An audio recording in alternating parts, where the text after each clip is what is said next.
Welcome to the Draft Deeper podcast. This is your host, Nathan Grubel. Not joining me as always, my producer, Kevin Black. Listen, Kevin has done such tremendous work for the Draft Deeper platform all cycle, really since this podcast started. So I think Kevin's earned just a little bit of a vacation from his normal production and recording duties to help this podcast. But fear not, because my guest has stepped up to the plate and has offered to take on some of those duties so we could do this podcast today. He's been on Draft Deeper basically the entire year. He is the conductor of chaos and no ceilings. You know him as the one and only Tyler Rucker. Rucker, there's no one better I could ask to come on and help react to what the fuck happened last night. What the actual fuck happened last night? How are you doing, bud? I'm great. It was the easiest yes I've ever given when you were like, hey, you want to come on and talk about the draft? I was like, yeah, Nathan, of course I do. Do you expect me to say anything else? But it's funny. The stream last night for No Ceilings went incredible. Thank you for everyone for listening. It was an Yes. absolute blast. And we even, after the show, we're talking for like an hour. And then I woke up this morning. I was like, okay, I want to talk about the draft again. Like, what can I do? And I was like, oh, podcast with Nathan. Yes, let's do this. So I'm excited to break it down. It was crazy. I mean, we Yeah. thought it was going to be insane, but what a night. I mean, some really impressive hauls from some of these teams. I'm excited to talk about it with you. Yeah, old man Nate went to bed last night. I released a reactions pod. By the time you're listening to this, this will come out on Monday. I did a reactions pod to come out Friday morning after the draft. And after that was over, I think that we were through like pick 43, 44 in the draft. And I was like, all right, I'm going to bed. I need some sleep. I was very active on the stream. You were very active on the stream. I'm glad everybody kind of got their chance to shine. And there were some things that I think we talked about when we were scheduling appearances, like guest appearances on the stream, but it really worked out in terms of guys getting to talk about their teams, players who they were hyped about all draft cycle long. That stream, we had some excellent moments on there, and I'm so thankful for how it turned out. Shouts out to NBA Top Shot for sponsoring the stream. I think we made them proud with some of the numbers we had, and yeah, that couldn't have went better in my opinion. So thank you to everybody out there who listens to this podcast, who also tuned in to the No Ceilings 2022 NBA Draft stream. But yeah, we're gonna react to what happened last night, and I think what we had come in to do was kind of give our grades. You and I both are not ultimately fond of draft grades, and I don't think it's because it's not good content. We want to provide analysis, post draft analysis for everybody listening, but we don't know how this is going to turn out. Like 2 to 3 years from now, like, we could look back, like the Josh Primo pick last year, for example. Like I think I gave that grade like a C or a C minus. You look back 1 year from now, I think the Primo pick's probably going to turn out pretty well for the Spurs, given the direction they're likely to go a year or two from now. So I don't want to slap an A or an F or a D on a team. We're just going to go through team by team, starting in the Eastern Conference and then moving over to the Western Conference. We're just going to talk out what happened last night during the draft. So we're going to start this podcast off with the Eastern Conference. No, though, we are not going to start with the Orlando Magic. We will get to Paolo Banchero going number one, that whole debacle, fiasco in some people's eyes in a second. I want to start with the New York Knicks. And Rucker, the reason why I want to start with the New York Knicks is because they did not end up making a first round pick last night. They ended up picking 42nd. They got Trevor Keels in the second round, but they were involved in multiple draft night trades. They could have had Usman Jang, ended up flipping that pick to the Thunder for three future protected first round picks. Could have had Jalen Duren in a pick that was made by the Charlotte Hornets, then traded to New York, then ultimately traded to Detroit for a few assets as well. Ultimately, that move ended up being more so about getting assets back than being a Kemba Walker salary dump. We know what they're trying to do. They're trying to stockpile picks, stockpile assets, create cap space. Seemingly, the Jalen Brunson college recruitment style pitch is what's on the table, and free agency starts up next week. We'll see if Jalen Brunson ends up going to the Knicks or another team, or if he stays with Dallas. But we'll see what happens on that front. But the reason why I wanted to start with the Knicks is this whole idea that for some reason it seems like they're still going to go in the direction of, we're the Knicks, we're New York, we're in the big market, we're going to build this team through free agency, and to an extent, we're going to say screw getting depth in the draft, right? Go after one of these guys with a lottery pick. We feel like we have enough young players, RJ Barrett, Emmanuel quickly, Obi Toppin. Let's start spending some money. Let's bring in some free agents. So like that's fine. But I still think trying to spend that much money and go after guys like a Jalen Brunson or possibly even higher, like this whole method that we're going to build through free agency, I think this needs to be done away with in the NBA. And I'm curious to get some of your thoughts on this, but we've moved into a position where the NBA is seemingly becoming more and more a little bit like the NFL, and that you really have to nail your draft picks, and you have to not just get stars in the draft, but you have to build depth through the draft as well. You look around at these teams who are competing for championships, the Warriors and the Celtics. We can point to this year's NBA Finals. Rucker, you're a Celtics guy. That team built through the draft. They built depth through the draft. They did not panic. They did not want to go out there and spend all this big free agent money. They didn't want to go out there and panic and unload the war chest, every single thing at one time to build through a specific trade. Like the Celtics were patient. We know the Warriors have been patient. The Knicks, I feel like there's something coming, and they're not going to be patient. And they weren't just going to take this lottery pick that they could have had in stride and just continue to build depth to the draft. And I'm concerned for Knicks fans. Albert and Alex were a little bit concerned on the stream last night. I feel for all of the Knicks fans out there, and for all that Stephen A. Smith can say some things that you and I might not agree with from an evaluation standpoint. I think that's more the message he was trying to get across on ESPN First Take this morning, is that at some point you have to be a little patient and you have to look to build a team the right way. And I think this is more just a philosophical question that I wanted to start out with. What are your thoughts after having a little bit of time to reflect on the Knicks and what they're doing? Yeah, I mean, it's funny because now, like, doing this pod with you this morning, this is the first time I'm kind of like in depth looking at everyone's decision, everyone's haul, like. And when the Knicks decision happened, we were doing the stream, so I was just kind of like, my goodness, okay, that's going to be something I'm going to be thinking about for the next. Nobody could even keep track of all the trades. Yeah, I mean, we're going to be at Summer League and still be talking about this decision because that's also when free agency is going to be happening. So just bear with me, folks, because now I'm really just struggling. I want to get you going. I want to wind you up with this Knicks talk to start, and then you're just going to be on your way for the rest. Yeah. Well, I'm a big believer of building through the draft. I think I understand every fan base. You don't want to wait. You want it to happen quicker. You don't want to wait multiple years for your team to get back to this, foundation of like, okay, we're going to be contending for the playoffs every year. Knicks fans, they're some of the most passionate fans in the league. And they don't want to wait. They want to be, they just got teased one year of getting to the playoffs, making some noise. And then they just had a disappointing year the following season, which I'm not trying to say I know everything because I don't, but I was not that surprised because it was a young team that wildly overachieved and then got the attention of the rest of the league. Like, oh, okay, we got to take you serious. And then the next year they just struggled because they were young. And they made some moves in free agency, and I didn't love them, but I understood why they did it. And now it backfired, and they're kind of stuck with some contracts. The trade's strange. I haven't looked at all the protections. I know you're still getting now multiple rolls of the dice when it comes to getting some good draft value, but the first one I kind of understood it, and then when they took Duren and traded him, I was like, what's going on? Like, what? Because it was just like, you're doing that to get rid of Kemba. You got to build through the draft. And now it feels like the Knicks are all in on this idea of adding Brunson. But it's like, if you don't, and Dallas has said they're going to try to keep him. Yeah. And Mark Cuban's not worried about paying the taxes. What if you can't get Jalen Brunson? What if he stays in Dallas? Then what are you going to do with all that cap space, New York? And even if they do get Jalen Brunson, right? Where is Jalen Brunson, RJ Barrett, and Julius Randle getting you in the playoffs? Right. Where is that honestly getting you? I mean, they got to get rid of Randle. I'm sorry. They have to get rid of Randle. It is time to let Obi Toppin run wild. And I don't. You took him in the lottery. This is time for you to find out what you got.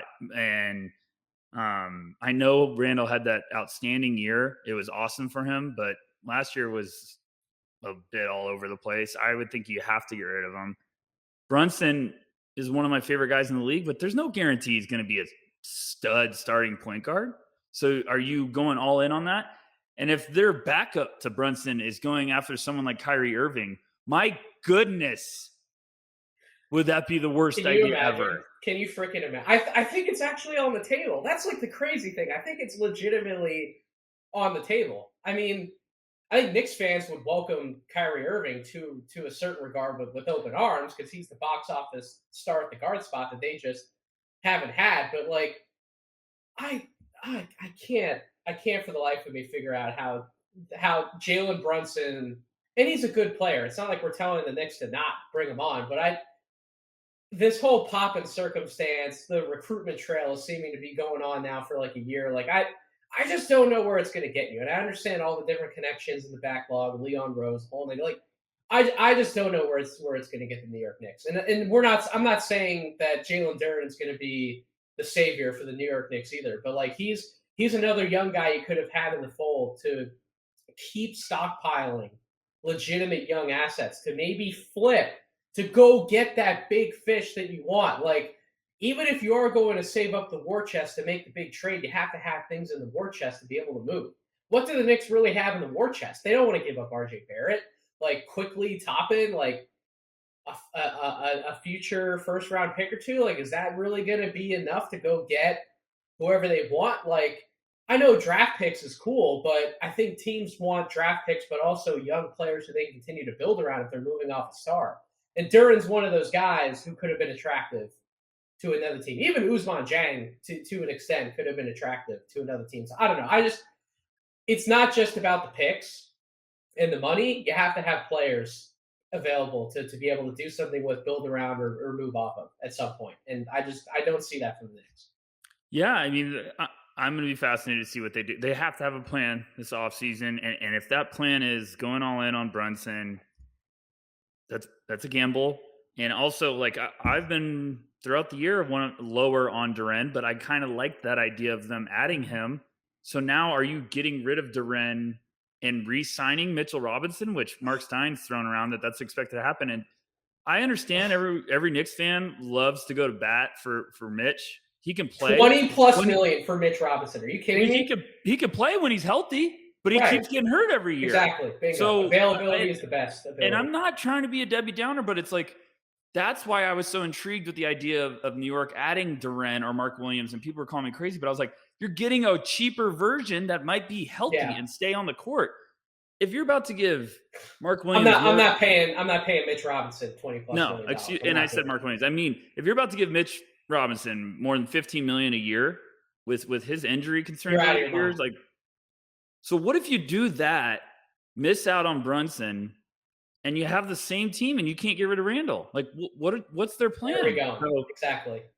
That's why I thought that 11th pick was so important, because they could have, like, I would have loved to see Nabaji there. I think people would have given him crap, but I thought that would have been like, you know what? That's a smart move. Like, that's getting another asset. And they have some young guys that I'm excited to see this year. Quentin Grimes. I still think Miles McBride could take a big step for that team in that rotation. But we're going to wait and see. Summer League's going to be fun because free agency is going to be starting, and we're going to be talking about it all the time. But wow, I mean, it was just kind of like what's going on? But yeah, wow, Nathan. I mean, I can't wrap my head around it. And all of that to unload Kemba's contract, where it's like, boy. They could have also thrown the kitchen sink at basically everything but RJ Barrett, who could have tried to get the 4th overall pick from the Kings too, who didn't end up taking Jaden Ivey. I guess they just sat there and they're like, if we don't see an offer that we want to take, we're just going to take Keegan Murray. We're going to take the guy who we feel has some upside but fits best with the core that we're trying to build around. And that's that. They didn't do that move either. I think a lot of New York fans would have wanted to see that move happen. But any thoughts on Trevor Keels going to the Knicks? He seems a little redundant to me with having Grimes there already. I don't know which one of those two is going to be the better long-term rotational piece for the Knicks. Any thoughts on Keels? That he's one of your boys. Yeah, I'll give some positivity now because I actually do like the Keels value in the second round. I think this is a guy that if he went back, he could have gone way earlier. ESPN listed him as a forward. That ain't going to happen. So I'll let everyone know right now he's going to be a backcourt. He's going to be a pest. He's going to be a dog. Yep. This is your hope is he turns into that Marcus Smart type of gadget player in the rotation where he's big, he's tough, he makes energy plays. He's super young. So Yeah. this is a lot of upside still. And when Keels is rolling, he can seriously impact the game. Now, everyone like that isn't in the draft community on our No Ceilings team that isn't Knicks fans, like classic Tibbs taking Keels, it has a chance to be a really, really good pick. But it's just shocking with what they did in the first round that we're going to focus on that. But I like the Keels addition. I thought that was good value. I thought he was a guy that could have snuck into the end of the first round. I think he's going to a good place. He's got the talent. He's got the tools. He's just got to, be more consistent. But you go watch the beginning of the year when they played Kentucky. I mean, he gave Ty Washington hell. So he sure did. There's talent there, and he's got the size to be a physical defensive pest. So I like it, but I wanted to give every Knick fan a hug last night because they looked like they needed it. So Albert was just a mess. I felt so bad for him, but I think that dude dropped a little bit of a load in his pants when he saw the Jang pick, and then the Jang pick got moved. But yeah, I feel for Knicks fans. I wanted to lead off the show with them. Now we're going to seemingly get back into an order going through each conference. But I had to get some thoughts off the chest. I praying for Knicks fans. I'm not going to get down on my knees on this podcast in front of you like Stephen A. and Spike. But yeah, man, what a situation. But let's get positive. Let's do what we actually do on the Draft Deeper podcast, which is be positive about the NBA draft. The Orlando Magic had the first overall pick last night. I said on my initial reactions pod, I kind of recounted how that night was going leading up to that pick. We're all sitting there. Listen, the betting lines were shifting for about 48 hours. Eventually, Paolo ended up passing Chet in odds to go number one. Then it seemed like he was basically in a dead even heat with Jabari Smith. And you're starting to hear some murmurs leading up to 8 o'clock last night. And then all of a sudden, you pop into our group chat and you're like, guys, is this really going to happen? And lo and behold, it happened. Paolo Banchero went to the Orlando Magic number one overall. I've given my thoughts about Paolo number one to Orlando. I legitimately thought he was the best fit at number one overall to that team. He gives them something that they do not have on the roster right now. Apologies to Franz Wagner. Franz Wagner is not the number one option on an offense that Paolo Banchero can be for that team. And then defensively, you have every other position around Paolo to cover up some of those defensive forwards. You have Fultz and Suggs in the backcourt. You have Franz Wagner next to him in the forward spot. You have Wendell Carter in the front court. Like, that lineup can be so good defensively, and now you have a guy who can get his own shot and make everybody else around him better at 6'10". I love that pick. I'm so glad that Orlando stuck to their guns, regardless of what happened, and it seems like they went and got their guy. And then pick 32. I don't know how much analysis we're going to give on Caleb Houston, but he is the second round guy they got as well. He did not get his first round promise. He slipped in the second round, but I think that's going to be a good spot for Caleb Houston. Literally, as you and I were talking about last night when it was our turn on the stream when that pick happened, zero pressure situation for Caleb Houston. You can just come in and improve. But the people want to hear about pick number one, Rucker. What are your thoughts on Paolo Banchero actually going number one in Orlando?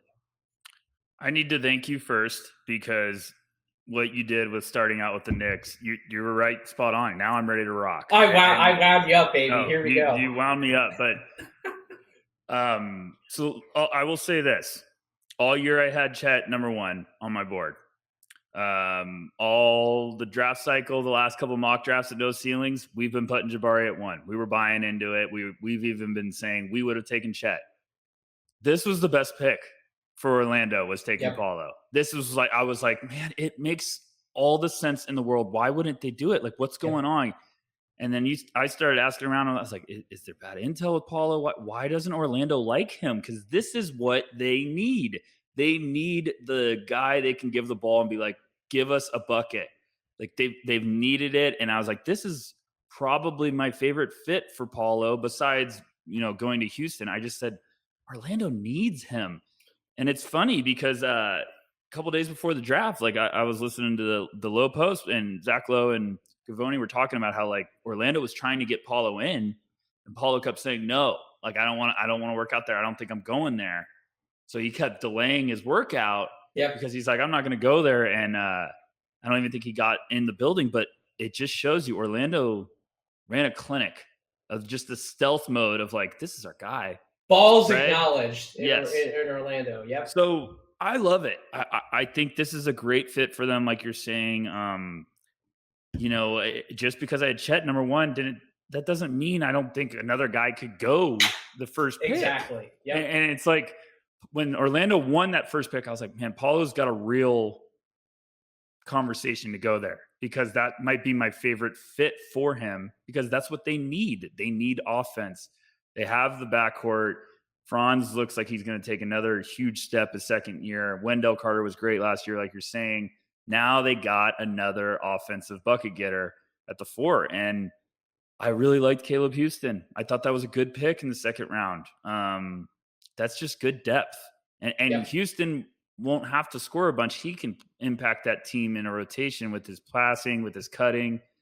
So Orlando had a great night. I mean, I think it was one of the more underrated nights. And just getting Caleb Houston, who we thought was going to be a top 20 pick at the beginning of the year, you get him in the second round, there's still a ton of upside. So I love Paulo going there. I think that was a great night for Orlando. And last 2 drafts, they're building through the draft. And we haven't even mentioned Jalen Suggs, who I think is going to be a sophomore breakout candidate. Great pieces now in Orlando. They got their guy. They got their number one option. I think the argument a lot of people wanted to make for Paolo leading up to the draft is, how can you not want to take Paolo number 1 overall? But we literally just watched the playoffs, and we watched a guy like Jason Tatum be that number 1 wing scorer who could just make everything happen for his team from a scoring perspective, from a shooting perspective, from a passing perspective. He made it all happen for the Boston Celtics at the end of the day. And now the Magic finally have a guy. They haven't had a guy like Paolo Banchero in a long time. I mean, shit, since what? Going back to Penny Hardaway is the last time they probably had something close to him. So yeah, I think Magic fans got to be pumped with what happened on draft night. I certainly would be excited. As I said, we're going to move through the Eastern Conference first, and then we'll get through the Western Conference. We'll go in order by top pick. So that means we're moving to the Detroit Pistons next. This is going to be one of our favorite hauls on draft night. This was Troy Weaver. Speaking of running a masterclass on how you do the NBA draft, there are a few teams we could say that about in particular, but Detroit's one of those teams. So pick number 5, Jaden Ivey falls to them. They scoop him right up. We've heard all the buzz dating back to early this draft cycle that the Pistons were enamored by Jaden Ivey. They would consider taking him with the top 2 pick, let alone a top 5 pick. They get their guy. Then they swoop in all the trade action and end up getting Jalen Duren at pick 13 was when he was selected. Pick 36, a draft pick that they acquired from Portland. They go get Gabriel Procida, one of the favorites here in No Ceilings, and then a reported undrafted free agent, Charlie Moore, out of Miami. But really, we could focus on the top. We could focus on the lottery guys primarily. I'm sure we'll get some Procida thoughts in, but they get Jaden Ivey. They get one of the best backcourt fits that they could have possibly found in this draft with Cade Cunningham. You have a guy who can change a whole bunch of gears, slow down, play a little bit of that mid-range, show some of that craft in Cade Cunningham. And then you have Jaden Ivey, who is the exact opposite. That man wants to go. He can explode to the basket, all the rim pressure he's going to be allowed to apply. Him being able to drive and kick to some of their shooters, even Cade Cunningham as he continues to improve in that regard as a catch-and-shoot guy. Those two bring different ends of the spectrum offensively to the Pistons, and they can go a bunch of different ways with lineups. They are going to complement each other so well. Rucker, the Duren thing fascinates me. The reason why it fascinates me Are we sure the Pistons are still out of the DeAndre Ayton sweepstakes? Are we positive they're still out of the sweepstakes? Hear me out on this. What if they went and did this to be involved in kind of like a pseudo double sign and trade with the Phoenix Suns? Now there's a moratorium on when a deal like that could actually happen. It's a certain amount of time after that rookie contract is signed by Duran. But the Pistons have some assets. They have some young guys. They'll have the cap space to be able to bring in a contract like DeAndre Ayton's and manage that reasonably. Talk about playing chess, not checkers, potentially. I know it's a conspiracy theory, tinfoil hat at this point, but the Suns do not want to pay DeAndre Ayton that contract. We know they don't want to pay him that contract. Boy, would it not be fun to go get a replacement guy for Ayton on a rookie contract, somebody like Duran, who would he be asked to do a ton for the Phoenix Suns? He'd be asked to do all the things we know that he can do right now. There wouldn't be pressure for him to develop further in the short term. Just go out there and do what we know you can do and be that replacement level center, quote unquote, on a cheap contract for the Suns. The Pistons could still get the guy they've been targeting for a while now, or at least what we've heard in DeAndre Ayton. Even if that doesn't happen, I still think Durant is one of those young guys you want to build a core around him, Ivy, and Cade long term. I mean, this whole draft for the Pistons, like I said, was an absolute masterclass. Tinfoil theory aside, tinfoil hat theory aside, what do you think? What do you think about what the Pistons did on draft night? I absolutely loved it. I think Troy Weaver is becoming Hannibal Lecter Bravo. on draft Yep. night. It was just so impressive. I think they're going to keep Duran. I think this was one of Weaver's guys, and he said, "How can I get Ivy, and how can I get my other guy?" And he got both of them, and he's going to work. And I'm sorry, Knicks fans, but this is why I'm frustrated, because Weaver's doing exactly what you want to do with a rebuild. Yeah, damn straight he is. He's doing exactly, like, this is just perfect. Him and Sam Presti running laps right now. Last year they draft Cade, so they got their franchise building block. They get a guy in the later part of this draft last year that I think is going to be a huge piece this year in the rotation, Isaiah Livers, who I'm still really high on. Catch and shoot, baby. Yep. Yes. This year he gets another piece in Jaden Ivey. Now they have a nasty backcourt to build with. He traded Grant, got some cap relief, and then he goes and gets a potential building block in the paint. And you think Duran needs to play with a higher motor? Like, Isaiah Stewart will show him how to play with a high motor. That's the tandem, though, right? Yes. That's a cheap center tandem, right? Yes. For the amount of money they're paying both of those guys, like that's your platoon, and you can go whatever you need on any specific night. Duran's a more switchable big than somebody like Isaiah Stewart. Isaiah Stewart can play in drop coverage. You can do some of the, depending on what you need at any given point. You have your center platoon for cheaper, half the price than what the Knicks could possibly bring back Mitchell Robinson for. They got two guys. Yeah, so, I mean, and then they get Procida in the second round. I mean, and I think Prochida's got a shot to really be a nice piece for this team. Like, we've been very high on him at no ceilings, but he's got the talent. He's got the talent, and you know, we haven't even brought up Sadiq Bey. So he's building pieces. He's adding assets, and I just thought Detroit did a fantastic job, because Duran has the upside, but he needed to go to a team that's going to be patient with his development, because he's going to be 18 years old when he plays the first NBA game. He goes to Detroit, he's going to be a perfect piece, because it's going to be simplified for him early on, because he's not going to be asked to do a lot. I thought it was an outstanding night by Weaver. He maneuvered the board. He got his guys. Ivy and Cade is going to be really fun to watch develop, and I'm excited to see what the Pistons keep doing. I think they're just doing the long road approach, where you need to just keep chipping away each year. Get your guys, trust your scouting department, trust the process. I just absolutely loved their night. I was like, that's what you do. You let the board fall to you, but you also be aggressive and go get your Yeah, guys. go get your guys. Yes. We've talked about that so much. I'm a big believer. Go get your guys. And he got his guy at 5 and he said, I'm not done. I want one more. Let me go get my other guy. And he got Duren. And that's also why I'm a big believer too of like, if you can give up future assets to get someone you believe in right now and make all of a sudden a great night with Jaden Ivey is like a special night with getting 2 guys in the lottery. That's what he did. So I loved it. I thought it was great.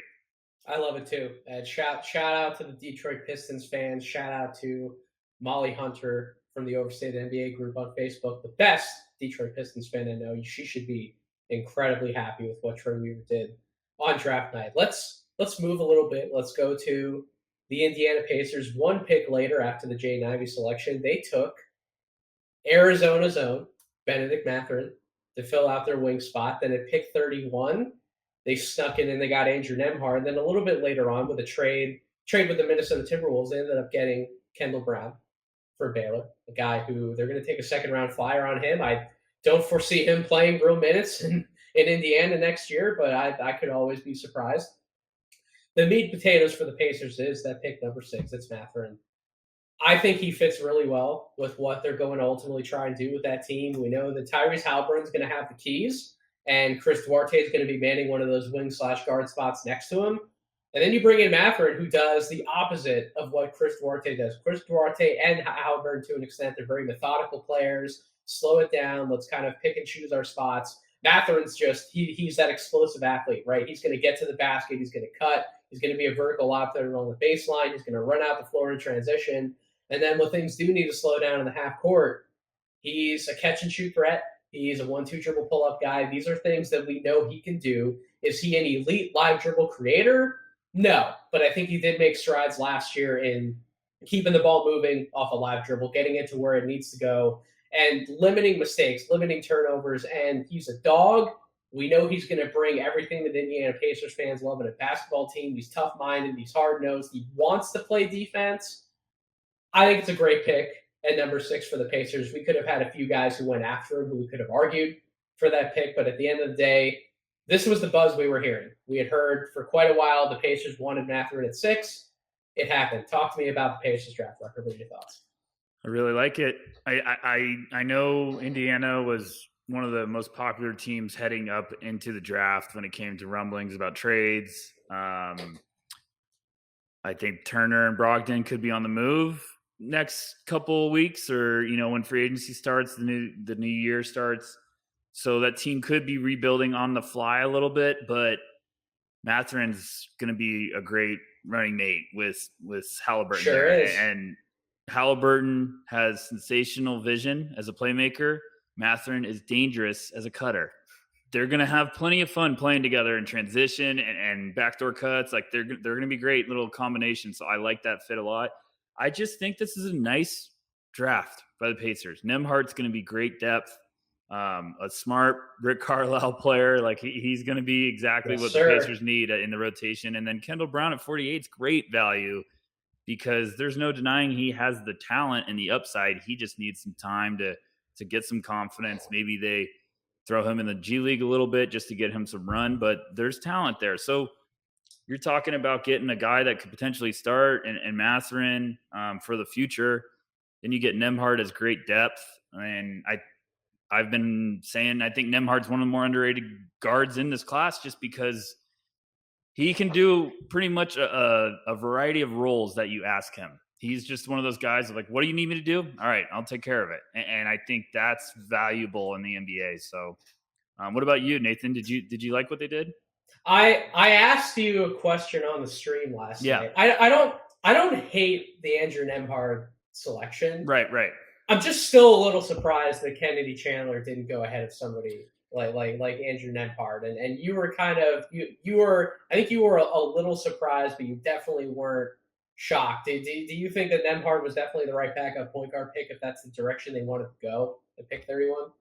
Yeah, I think some teams are going to look at Kennedy and just be like, hey, we don't want to gamble on the lack of size. Nemhard's around 6'4", 6'5", and he showed he could throughout his college career, he took on various roles and Yeah, thrived. And then he goes to Gonzaga and sacrifices his points per game, and he still has the ability to turn it on. I mean, you saw at the combine, he played one game, he had 26 points and 11 assists. And you don't put up those numbers at the combine. Like, people do not do that. So yeah. he's got game, he's got talent. And I really do think, like, if you're looking for a backup rotation guy, that could be a really, really nice piece. I think Nemhart's got that potential. I think that's great value. I thought he was going to go very end of the first round. Instead, Indiana jumps all over him in the second. So I like that.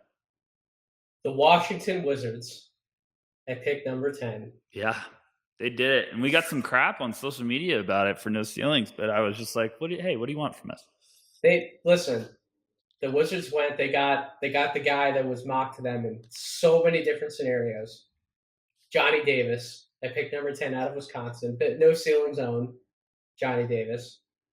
Pick 54, they got Yannick Sosa, who I didn't even know he was going to get drafted, to be perfectly honest. But the Wizards were the team that signed up, took the late second round flyer. Like, screw it, we'll bring him on. I think Tommy Shepard already said draft and stash guy. That's fine. Let him continue to develop overseas. But really, the focus is in on Johnny Davis. I think, regardless of what happens with Bradley Beal, I think the Wizards obviously value Johnny Davis as the best player available on the board at that point. Go get your guy. Go get your freaking guy. Don't worry about the fit with Bradley Beal in the short term, although I still think it's a good fit. Just go get your guy for the long haul. And regardless of what happens, Johnny Davis is one of those building blocks that you can look to. He's got more scoring chops, I think, to him, some more shooting chops to him than some people wanted to give him credit for before the draft. He's going to be one of those guys, Rucker. I think we're going to look back. He's going to be worth like top 6, top 7 value, kind of like how we all had him on our boards. What do you think about the short-term fit with Bradley Beal if Beal is still in Washington? Because I like it. I really do. You know the ball's going to be in Beal's hands. We know that Johnny Davis is probably going to be better suited as like a second or third option on offense, not doing everything. He can come off the ball. He can come off screens. He can operate secondary actions, work some pick and roll from the top of the floor. But also on the defensive end, be that presence that Beal either isn't or he just doesn't want to be because he has to carry so much of an offensive load. Davis will go out there just like he did in Wisconsin and guard that other team's best backcourt player. He'll do it every single night, no questions asked. Every interview we saw leading up to the draft, he talked about how he wanted to play defense. He didn't really even want to answer a lot of questions about offense. He wanted to prove to everybody, I want to come in here and make a defensive impact in the NBA from day one. What do you think?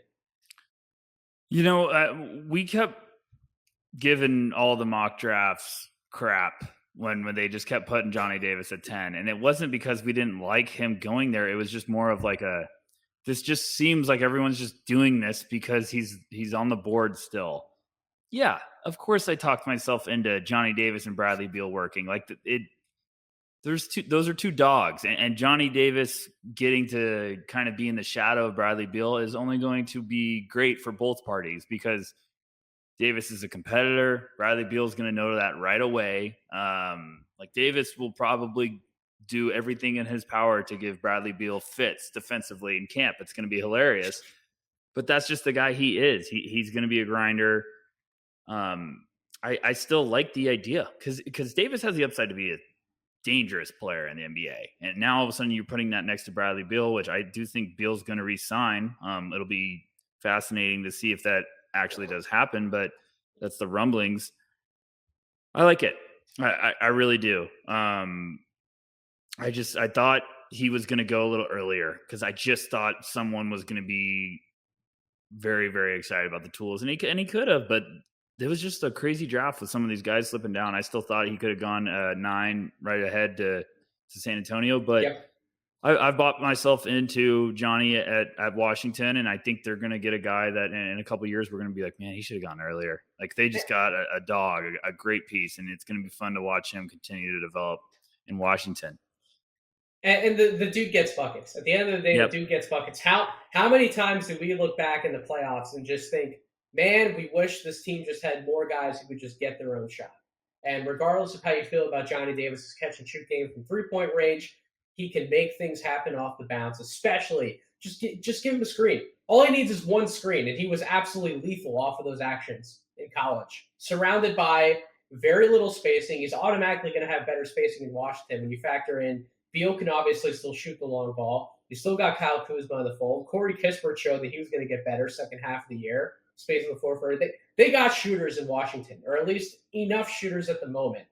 Davis is going to have more breathing room with that Wizards team than he's ever had at any other point in his career. So I still think Davis is going to flourish in Washington. I think he would have flourished wherever he went, but in Washington, I think he's going to have a tremendous career, at least the start of his career. We'll see what happens for him. The Charlotte Hornets did keep one of their lottery picks.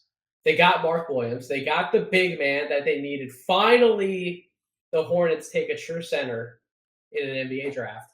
And then at pick 40, they made a deal. They made a swap. They swooped in and got Bryce McGowens. Good friend of the program by my accounts. Bryce McGowens, I had a top 20 grade on him. So by my board alone, that's tremendous value. I think this is what the Hornets are doing. They went, they got their big man, they got their play finisher, they got their rim protector. But then with that 40th pick, they went and got another guy who can get his own shot, a guy who we know can just get buckets. They still got James Bouknight waiting in the wings. You know, everything we know about LaMelo Ball, he's either going to create something for himself or create for others. They're stacking a bunch of these guys who can go get their own shot. I love what Charlotte's sneakily putting together. I think with both picks, they got tremendous value. I think value is the key word. You could have talked yourself into Mark Williams being a top 10 pick. I mocked him as high as number 9, the San Antonio Spurs, in one of the mock drafts we did here on this podcast feed. Well, what do you think about the value specifically that Charlotte got on draft night? That was tremendous. I thought it was a very underrated night. If you're a Hornets fan, you should be pumped out of your mind. Obviously, I've been very high on Mark Williams the whole year. We've been joking like there was 2 favorite fits for me going into this draft, and it was Charlotte somehow getting Mark Williams and Cleveland getting Ochai Agbaji, which we'll talk about later. But they both happened, and when it was Mark Williams to Charlotte, I was like, there you go. You got it. You finally found your center to roll with for the future, because high character, intangibles, he's just a force down there because he's so dang big and lengthy, and he's just a disruptor. So LaMelo it has a lob threat now. Yes, he does. They're going to have a guy that really impacts the game. And he's not going to be this guy that needs to score 17 a game. He just is going to be a disturber down there. Just do your job. Yes. So I thought it was outstanding. And then, they were rumored to want to move one of those first. They've moved it, got an additional asset. But then they get McGowens in the second, which is just a great value. Like you're saying, I mean, I thought he was going to end up potentially being a first round or, one of the first selections in the second. And they get him where they got him. That's a great upside swing. That's a great piece that you just keep bringing him together. And he's got the toughness and ability to really put up some buckets in a hurry. So you groom McGowens, you let him develop, get some confidence. Bouknight, I still think is going to be motivated for year 2. Yes, Charlotte's on the right path, but Mark Williams was a big addition. Very, very big for that team potentially taking that next leap or next step forward. Echoing the sentiment of building through the draft, that thing that we want to keep talking about. You mentioned this next guy's name, pick number 14. The Cleveland Cavaliers took Ochai Agbaji. They also got Khalifa Chop at pick 39. They got Isaiah Mobley with pick 49, and they got Luke Travers, the 4-3 man out of Perth, with pick 56. Man, clearly they were not done drafting size. Apparently, I don't know how many of these guys are actually going to be on the roster next year. I would imagine Chop and possibly even Travers could be draft and stash guys. I think Isaiah Mobley is probably going to compete for a roster spot.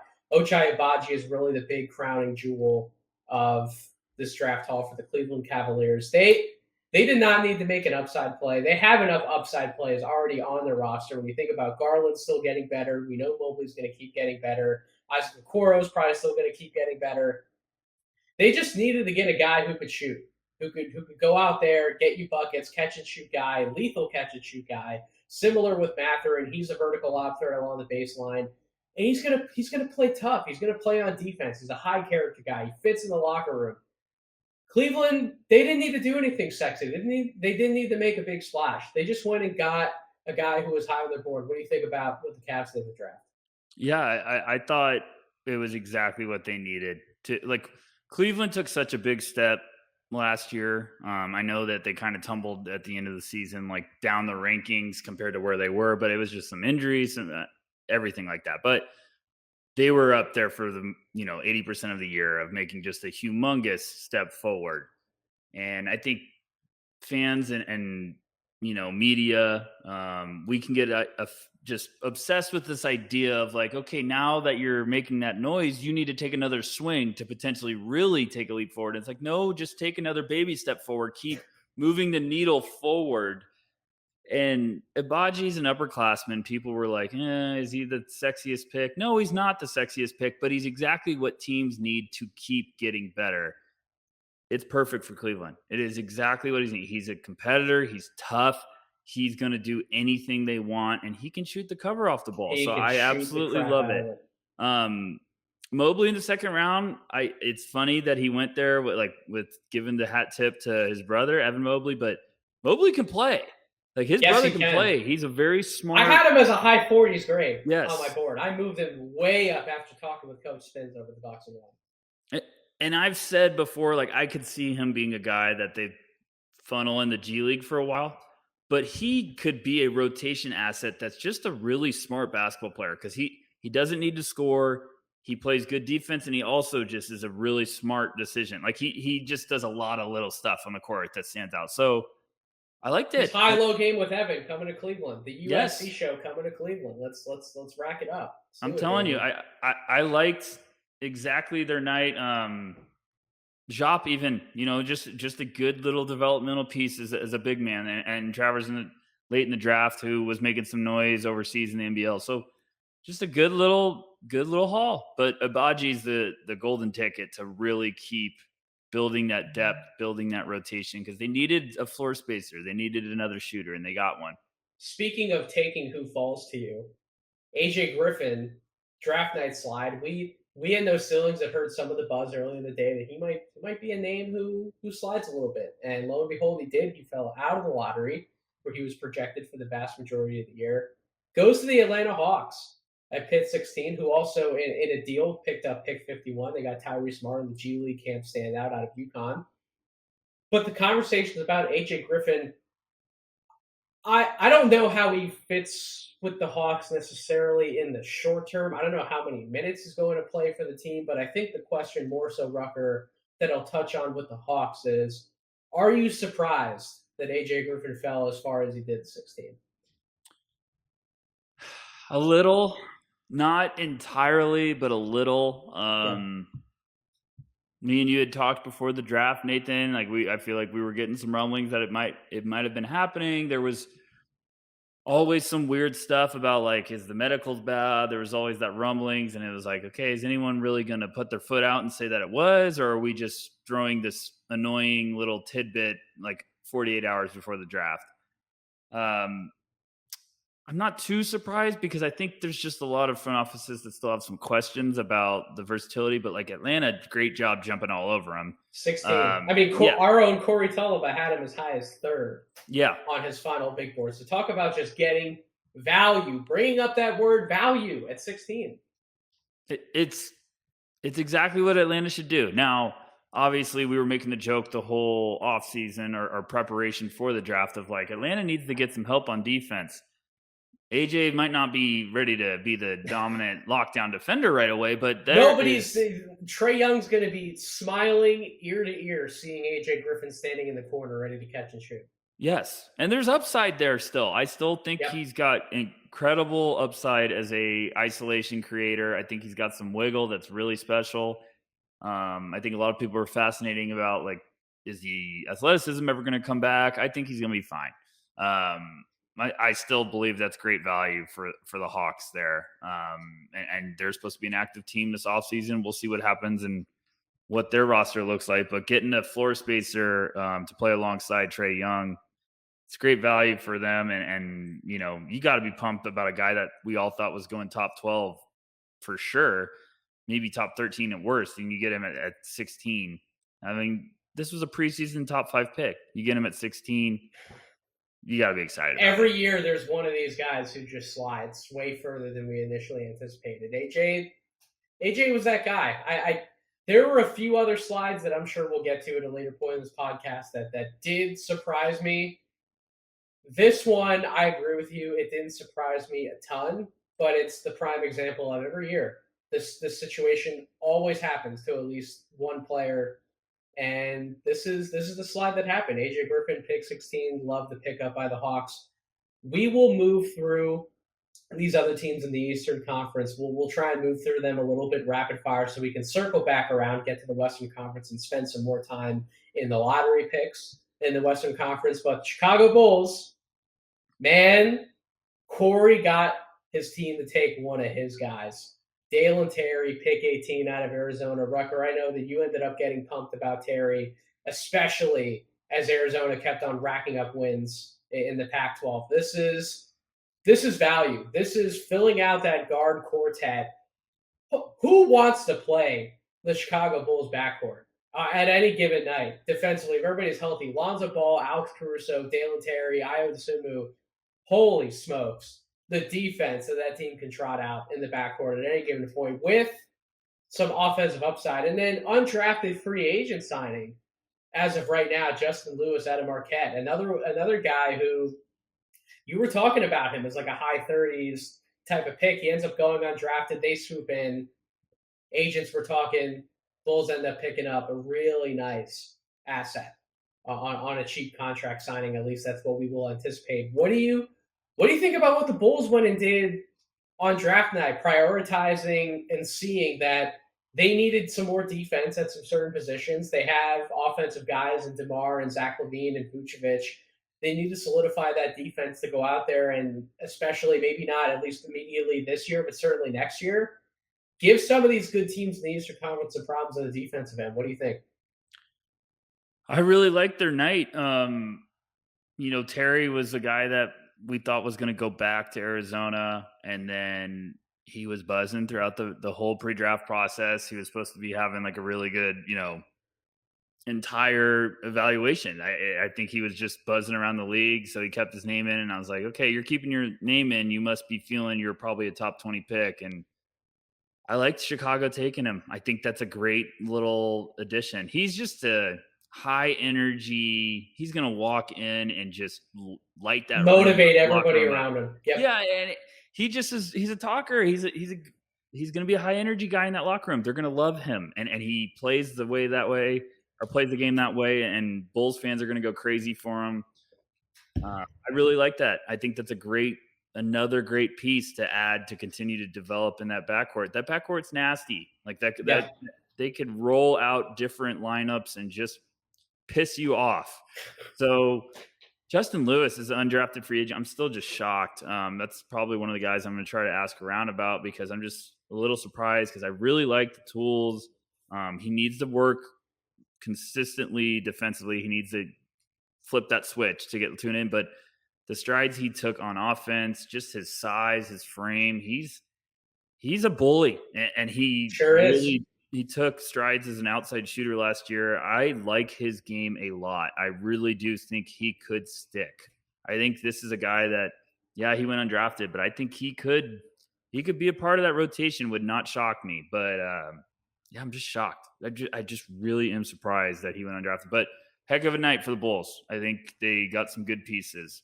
Speaking of rapid fire, the Philadelphia 76ers, my hometown team, did not make a selection at 23. They traded that pick along with Danny Green for DeAnthony Melton, which I'm sure I can get into some of that analysis with some other 76ers guys in the offseason. But undrafted free agent-wise, they did bring in Michael Foster, Julian Champagnie, and Aminu Muhammad was just announced not long before we started recording this podcast. So I guess my rapid fire question to you, Rucker, out of those three guys, which one do you like the most as a potential pickup for Philly? I know how you feel about Michael Foster, so I did a little fist pump for Nathan when that news came out. I really liked the Champagnie edition. I thought that was probably one of the more underrated ones that it would not shock me if I think he got a two-way. You can correct me if I'm wrong, I but think he did as well. I don't have that in front of me, but I think he did.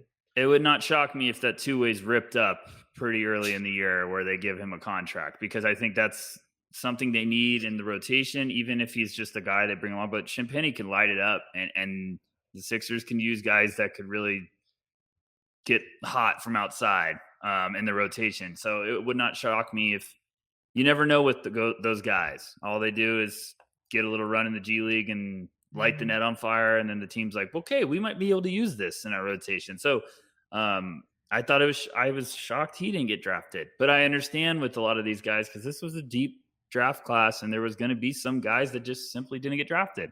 This is what happens. Did Michael Foster earn his 76ers undrafted free agent spot because of his play on the set of Hustle? Is that what happened there? A little Adam Sandler scouting got in there that last game in the movie and impressive scouts. I don't know. That's it seems what it looks like to me. But he's going after my little underrated sleeper last year, Charles Bassey. So I need Michael Foster to leave him alone. I love me some Bassey. So do I. And oh God, I need a therapy session with the Philadelphia 76ers. I just seem like a therapy session podcast. I said that Chuck, maybe I'll get Chuck on. Maybe I'll get one of my good guys from the Rights to Ricky Sanchez back on. We'll see what happens in the offseason. But yeah, Milwaukee Bucks, Marjan Beauchamp at pick 24, Luis Santos and Hugo Basone in multiple late second round deals, and then undrafted free agent Iverson Molinar. Beauchamp's really the prize of all those picks in the draft. I think it's a perfect fit. I don't think Bucks fans should be disappointed in the slightest. He literally, what his game is the embodiment of what the Bucks do well on the court. Talk about drafting for team identity, just finding guys who you feel can be the best player available on your board, who also fit every single thing your team's about from a culture standpoint. Love it. What do you think about Beauchamp? You know, for Milwaukee Bucks fans listening, if you've fallen in love with what Bobby Portis does, Beauchamp is going to be that exact same feeling for you. He's everything but the crazy eyes, I think, right? Yeah, everything. Doesn't have the same crazy eyes. It's just, I'm saying like that impact that you'll fall in love with his hustle, his energy. He showed real signs throughout the G League the whole year.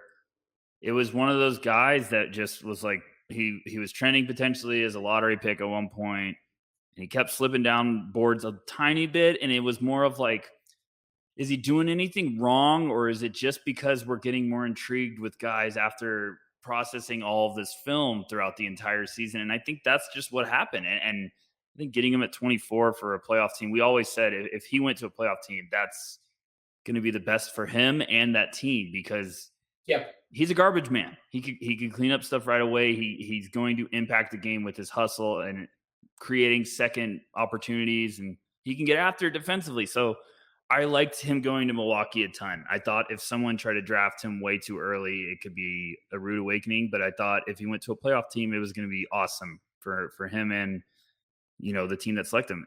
Him going to Milwaukee, they just got another guy that's going to be a pest in that rotation. So I loved it. 2024 is very fair value for Marjan Beauchamp. Even more fair value. I know that word's going to keep being used in this podcast, but at 27, the Miami Heat, we do not have to worry about Jovic and Jokic being mixed up on national air. He avoided the Denver Nuggets at 21. Congratulations, Thank you, basketball gods. Thank you very much. Nikola Jovic is now with the Miami Heat. Undrafted free agent signees, potentially Jamari Bouye as well as Bryce Hamilton out of UNLV. Jovic, 27. Rucker, I like it. With PJ Tucker out the door, they're going to need another combo forward who can shoot the ball a little bit, be a catch-and-shoot threat from the corners. All the other concerns you could have about Jovic's game, at the very least, I'm confident he can come in and offer some catch-and-shoot versatility with the Heat. What do you think about Jovic at 27?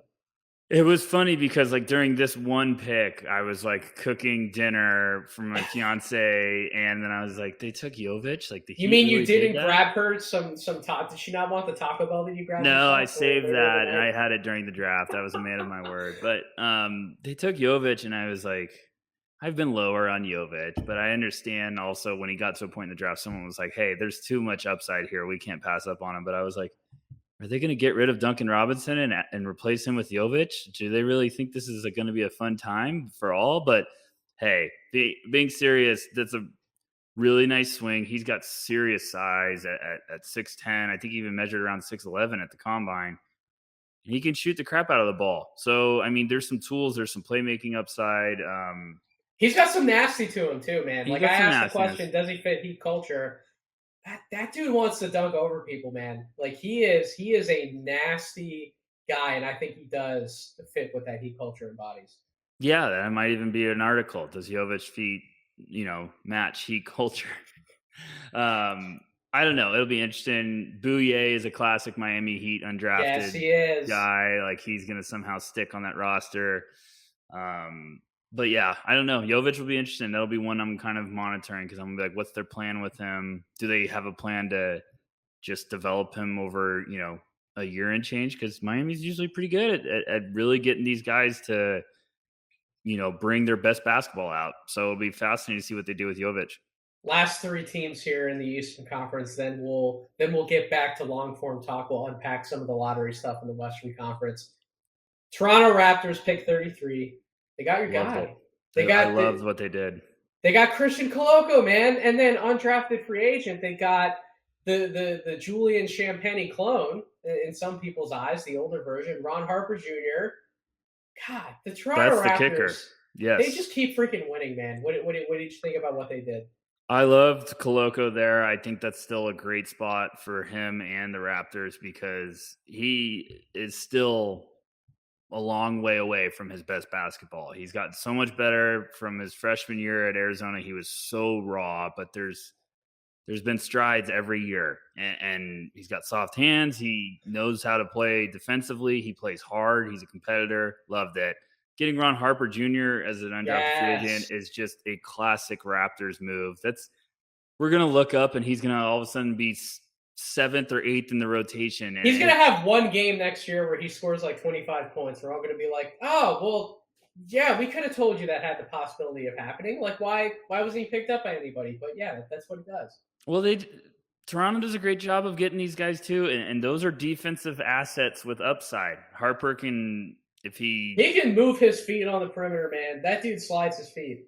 I was shocked he didn't get drafted. He slimmed down for the combine. He looked way better. I still think he eventually is going to stick for a long time in the league because he can guard multiple positions. He can shoot the ball from outside. So I like him going to Toronto. They're potentially seeing something long-term with him. And then Coloco, defensive rim protector with upside offensively. Toronto just keeps adding these defensive guys with upside. I love it. I'm glad I got some of your best positive thoughts into the end. No, we don't need to talk about the next team. We are.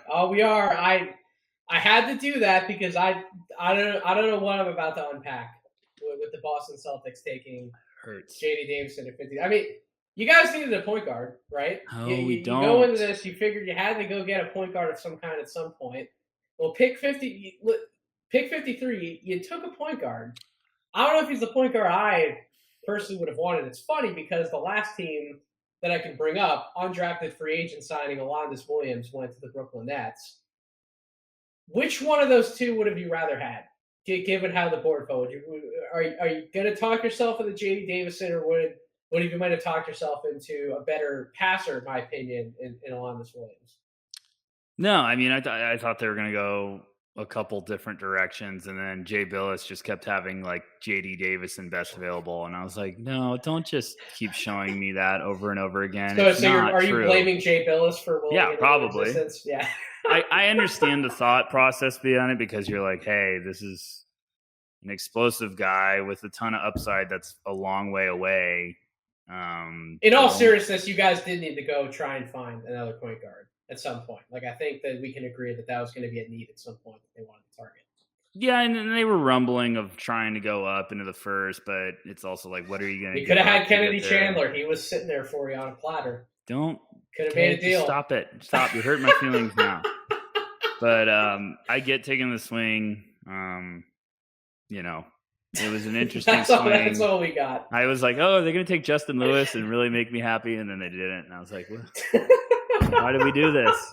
I joked with some of the Was guys. that the first Crown Royal shot you popped last night? Was when JD Davison was that pick? Was that when you popped the first one, or you waited a little bit? I mean, am I going to give like a Tatum really professional answer of dancing around the question right now, or what's It's come on, like it's no I can't ceilings. We deny have or fun here. accept We have it, fun but here. um, what well the funny thing was last night we were talking after the stream and we were talking about Davison and the guys were giving me crap and I said my favorite part of the ESPN broadcast was Jay Billis goes to break down JD Davison and he's like, well, he's gonna have to figure out what he does good, and I was like, that's a great scouting report. Thank you, Jay Oh my Billis. god. Every Celtics fan just Oh literally my turned god. off the TV. I wasn't watching the ESPN broadcast at that point. He really said that. He really I said that on national I might TV. have not quote for quote, but it was pretty Basically along those unbelievable. lines that like he doesn't even know really what JD Davison was. That's Yeah, about that. That's hysterical. it was just special. But That's funny. um, no, and then it was funny. Brooklyn was next on our list, and they got Alondes Williams, and it was funny when that happened because I was like, that's an I love interesting. that as an undrafted signing. I love it. I love it, man. I still had Alonzo in the 40s on my board. Well, it's just shocking, and I thought Trevion Williams would have been interesting for Boston, and then they just report came out before we started recording this that he's going to play for their summer league team. That doesn't really mean he's signed to them, but he's going to play for them at least. So he's going to try to earn a spot. What do you think about that? I mean, he's basically going. He's saying I'll play for the Celtics, but I'm going to audition for the rest of the league, and I still think Trevion has a role with some team because of his playmaking ability and how he has a great feel for the game. So I'll be fascinated to watch him at Summer League because I do really think like he could stick somewhere. He's just going to need the perfect opportunity. Like he's going to need the Warriors aren't going to need him, but he needs like that team where it's like, hey, be our ninth guy and come off the bench and be a smart basketball player. We don't need you to score 15 and 9, but well, we're going to be taking notes. We're pulling up the summer league. We're going to have the clipboards out. We're going to evaluate Trevion Williams. Does he deserve a roster spot in the NBA? We'll find out by our summer league guys. But we did it. We made it through the Eastern Conference in about an hour. That's pretty good timing by us. I think to cover the Eastern Conference. Now, I mean, there are some points where we're going to be able to fly through a little bit towards the end, but this Western Conference, Rucker, this is the meat and potatoes. There is a lot of different ways that we could go in conversations and talking about some of these Western Conference picks. We start at the top. The Oklahoma City Thunder had one of my favorite drafts of the night. Chet Holmgren, our number one big board darling. They get him at number 2. So already, talk about the word value, already getting a little bit of value. Pick number 11 in a swap with the New York Knicks. They get Ousmane Dieng for a little bit of upside down the road wing depth. Then at pick number 12, their own pick that they ended up keeping in the lottery. Oh, Jalen Williams, Santa Clara standout. Jalen Williams taking some short depth on the wing to help solidify that spot. Pick number 34, Tyler Metcalf's favorite draft pick of the night, Jalen Williams. Undrafted free agent, Gabe Brown, one of my favorite undrafted free agent targets. I think I probably could have pegged before this draft occurred out of Michigan State. 5 guys who there are a few question marks about some of them defensively. I think at the end of the day, all 5 of them can play defense. I think all 5 of them offer very intriguing offensive keep the ball moving upside with some shot making versatility thrown in there as well. I love what the Thunder did, man. I love the Chet pick. I think that he solidifies that front court in ways that they just don't have other answers for right now. Jalen Williams, nobody should be surprised that Santa Clara Jalen Williams was a lottery pick on draft night. We were high on him for quite a decent part of the draft process. Ousmane Dieng at pick number 11. Listen, Paul George once walked through that locker room in Oklahoma City, and there are some comparisons between their games. Dieng likes to model his game after Kevin Durant and Paul George a lot. So talk about the upside play. What were your thoughts about what the Oklahoma City Thunder did on draft night? Loved it. I Yep. know it was a Presti masterclass as well. I thought it was one of my favorite hauls of the entire class because it's not just, getting three guys in the top 12. It's they got Chet, who could be the franchise cornerstone. Best player in the Um, draft. Yep. yeah, and then you get Jang, which is the upside that you can be patient with, and then they got Jalen Williams, who is just a versatile, really dang good basketball player. That I thought even at 12, some people might be like, "That's rich," and I'm like, "No, that's not. No, You it's got your not. guy. Go get your guy." So I loved it. Then they get the other Jalen Williams at 34, which if he goes back to college this year, he might have been a Could have been top a 20 lottery pick. pick. Yeah. Yep. So and then I hadn't even seen Gabe Brown yet. So that just Nathan's all over it. And we've been talking, me and you, before about Gabe Brown has some No, ability. real freaking NBA player, dude. Yeah. Like real guy And who could stick on a bench. he goes to the right team because they will put him in the G League, and the Blue are very good at developing their guys. And I thought it was a great haul from the Thunder. Now they really have some really fun pieces to keep pushing forward with. Ton of talent, just a lot of really good basketball and young players to mold moving forward. So I'm excited to see. If anything, the Thunder should be unbelievable at Summer League. So I can't wait. Very early NBA award bold prediction for the all rookie teams. I could say Chet, but I don't think that's a bold prediction. Jalen Williams, Santa Clara Jalen Williams, all rookie second team. Book it. You heard it here first. Write it all down. right. I'm booking that one up. He's going to make an all rookie team. I freaking love that fit for the Oklahoma City Thunder. More fits that I love what the Houston Rockets did with their draft. Talk Yes. about another one of these awesome hauls. Yes. Jabari Smith, taking the guy who falls to you at number 3, going and getting the guy who's going to run on the other side of the court when talk about getting out in transition alongside Jalen Green. You'll have Tari Eason on the opposite side of that offensive attack. And then pick 29, Ty Washington. I mean, we talked about multiple times on this podcast feed and the No Ceilings podcast feed. We thought some of the point guards were going to fall, right? That doesn't mean that we didn't think they were first round grades. Like Ty Washington's a first round grade. So getting him at 29, a guy who can play backup point guard for you now and possibly blossom into a starter down the road, along with Jabari Smith, along with Tari Eason, undrafted free agent. Rucker, I'll be honest, Trevor Hudgens. I don't know a damn thing about Trevor Hudgens. That's great. He apparently got a 2-way contract. Good for him. I'm happy for you. Proud. Awesome. But those 3 first round picks that I outlined, holy smokes. Talk about building depth through the draft. Raphael Stone, you did it again, man. You had my favorite draft last year. You have one of my favorite drafts again this year. The Rockets, Rucker, what they're doing. I'm impressed, man. What do you think? I love what Raphael Stone and the Rockets have been doing the last couple of years. That is how you do a rebuild. This is Yep. what you do. That's You how you do it. you build through the draft and you just keep throwing darts at the board. And last year they get Şengün, they get Jalen Green, they get Josh Christopher, who I think is going to have a really nice second Usman year. Garuba is still in the Usman wings. Garuba. This year you go get Ty, you get Tari Eason, and it's just been awesome. And you get Jabari Smith. So there's so much talent. There's so much upside. I know that we thought Paulo was going to go there, and Rockets fans were probably all in on the Paulo train, but it's like Jabari there is fantastic. I love that fit for both of them. Summer League starting lineup. Ty Washington, Josh Christopher, Tari Eason, Jabari Smith, Alfred Şengün. They winning the whole thing at Summer League? I mean, yeah, I don't. I wonder if they're even going to play. Who's trying out a better starting lineup? I think Şengün's playing.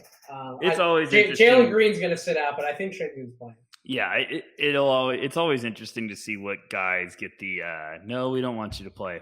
We've seen enough, but that's going to be a fun team, and I like Jabari and Eason's upside on the defense side of the ball. Now you have some depth. I thought Ty's a great value at 29 because Dyson Nix is a guy they're very high on still. He was Yep. really making some noise in the G League at the end of the year. I think they're prepared for him to take a huge leap this season. Probably another guy that keep an eye on Summer League. So Ty's another great piece right next to it. So great value. That's what you do if you're a young team trying to rebuild. Just let the board fall to you and take the value and run with it. So I thought they've been doing a great job. Letting the board fall to you. That's an interesting sentence to utter with the next team we talk about, the Sacramento Kings. Don't get my words twisted. I know what you're trying to do right now, Nathan. It ain't gonna work. Let the board fall to them, all right. And they didn't take Jaden Ivey. They stuck to their guns and picked number 4. We saw all the interview rumblings. Everybody was walking through the doors. You know who walked through those doors to meet with De'Aaron Fox and Domantas Sabonis and do the whole sit down? It's your boy Keegan Murray. Keegan Murray is playing for the Sacramento Kings. Rucker, I need you to talk Kings fans off the ledge who might have wanted to take Jaden Ivey at number 4. Undrafted free agent, I should mention Keon Ellis as well. I think that's a really good undrafted free agent target. But Keegan Murray, talk fans off the ledge. Why should Sacramento Kings fans be more pumped than Coach David Thorpe, who gave the team a C grade on Twitter last night? Why should the grade be higher and be a B or an A for taking Keegan Murray? This is going to be blunt, but they don't take these guys ever. They really don't. They really don't. The high character, like he came out before he got drafted and was like, I want to get drafted and play one place my whole career. Keegan Murray's going to do everything to win. He's going to do whatever's asked for him. He's going to just be the boring guy that, you know what, I go into the gym every day at 6 a.m. I work on basketball all day, and then I go. We're not saying he's going to be Tim Duncan career-wise. No, but I mean, he's the embodiment of everything Tim Duncan stood for. Yes, I'm not saying he's going to be Tim Duncan, but this is literally like the Tim Duncan personality. He's just like, whatever you want me to do, I'm going to do it. And then I'm just going to come in here, kick some ass, and go home. And I'm not saying I don't think Jaden Ivey won't be a great player, but this is my thing with the Kings, and this is why I thought Murray made all the sense there is. Let's say you took Ivy and it just is a disaster the first couple months of the year. Then you got to trade someone. And then if you trade Fox and then all of a sudden Mitchell and Ivy don't work out, where are you going now? Where are you going? So Murray was, in a weird way, the safer, higher floor guy. I think everyone's overreacting saying he doesn't have a ton of upside. I think Murray could be bullshit. A stud. Sorry, I've been cursing this whole podcast, but it's my feed. I can do whatever the hell I want. It's bullshit. Exactly. This whole upside thing with Keegan Murray is absolute BS. Like he's a gamer, absolute gamer. I'm sold that he can beat Tobias Harris on offense, except he actually plays defense. I think he could be better than Tobias, and you've said that comment to me before, Nathan, and we both had to stop ourselves and go, Tobias got a max contract. So he did. So he was 20 plus points per game with the Los Angeles Clippers. He was literally getting that team wins by himself. He was winning games for that franchise. They're telling me Keegan Murray can't go out and do that one day for the Kings. So you and I think he can. Well, and so why not take that guy? Everyone's obsessing over his age, and I'm like, he was a sophomore in college. Freaking stop it. And he averaged over 20 a game, and they were running pin downs for him to come up and shoot threes away from his body, and it was nothing but net. He did everything in the world for that team. I mean, he could have coached the sidelines too at this point. Like, that's how impressive his season was. I thought it was the Kings are going to get ruined by a lot of people. The Kings finally, for once, did not king it up. And I love the like, oh, the Kings are Kings. And I'm like, no, this is exactly what they said. To hell with what everyone else thinks. This is our guy. He is going to be the high character guy that just keeps. This is the culture shifter. Like, he's going to get the Kings out of purgatory. So I loved it. I thought it was great. Him and Sabonis are going to be awesome together. I don't care what anybody says. It was Monty McNair being, hey, this is my guy, to hell with everyone. This is my guy. I'm just putting my foot down. I don't care that everyone says I'm supposed to take Ivy because he has higher upside. This is my guy. And he took him and hats off to him. Alvin Gentry is gonna look around the room and be like, "Finally, I can coach a young guy who doesn't need to be taught 50 million different things on the Yeah. basketball court. Like we can just roll the ball out and play everyone. Like let's go try and get some wins next year or some Yeah, wins next year. Mike So Brown's let's gonna do be it." pumped out of his mind now. Mike Brown's like, yeah, Oh, that's thank you right, it's for Mike Brown. My apologies. No, but even Gentry was there. I think they even brought Gentry after I'm, his reward for dealing with the nightmare year was getting in the front office. all right, or well, something, even so. so, all right, Mike Brown. Look at Yeah. right, like everybody around him has had to. Everybody young, I should say, has had to be coached up and taught a million things on the basketball court. Exactly. Good for the Kings, man. Speaking of going in and getting your guy, right? Getting your guy in this process. The Portland Trailblazers, hats off to them. I used the phrase balls acknowledged earlier in the podcast. I can say the same thing for the Portland Trailblazers. Forget the scrutiny, forget the disastrous outcomes that could happen by making this pick at 7. Shane Sharp. They went and got the upside play at number 7. And you know what? When we all sat around and talked about what could the Portland Trailblazers do at number 7 after they hired Mike Schmitz to come in and help that front office, the one guy who they could have hired who knows Shane Sharp better than anyone else in the landscape, they brought him in. They clearly had to have been infatuated by Shane Sharp, and they bring in Mike, and they're like, "Yo, Mike, tell us what's going on with Shane Sharp, man? Like, what should we be worried? Should we be excited?" Clearly, Mike broke it down. We know he's the best at giving the positives and the negatives, but he was able to calm everybody down, similar to what Corey Tulaba said multiple times for us here at No Ceilings. Like, this dude has ridiculous upside as a 6'6" shot making wing. Like, put some of the negatives to bed. He's young. He's got to learn how to play. But Dame is clearly there for the long haul. Dame Lillard is one of the best mentors we probably have left in the NBA. He's a leader. He's going to help this kid get on the right track, and they're going to bet on upside. They're going to bet that it's going to work out for them. Whether Dame's there, I think he's going to be there for the long haul. But even if he isn't, you go get the upside play. You go BPA. You get the guy you think is best on your board.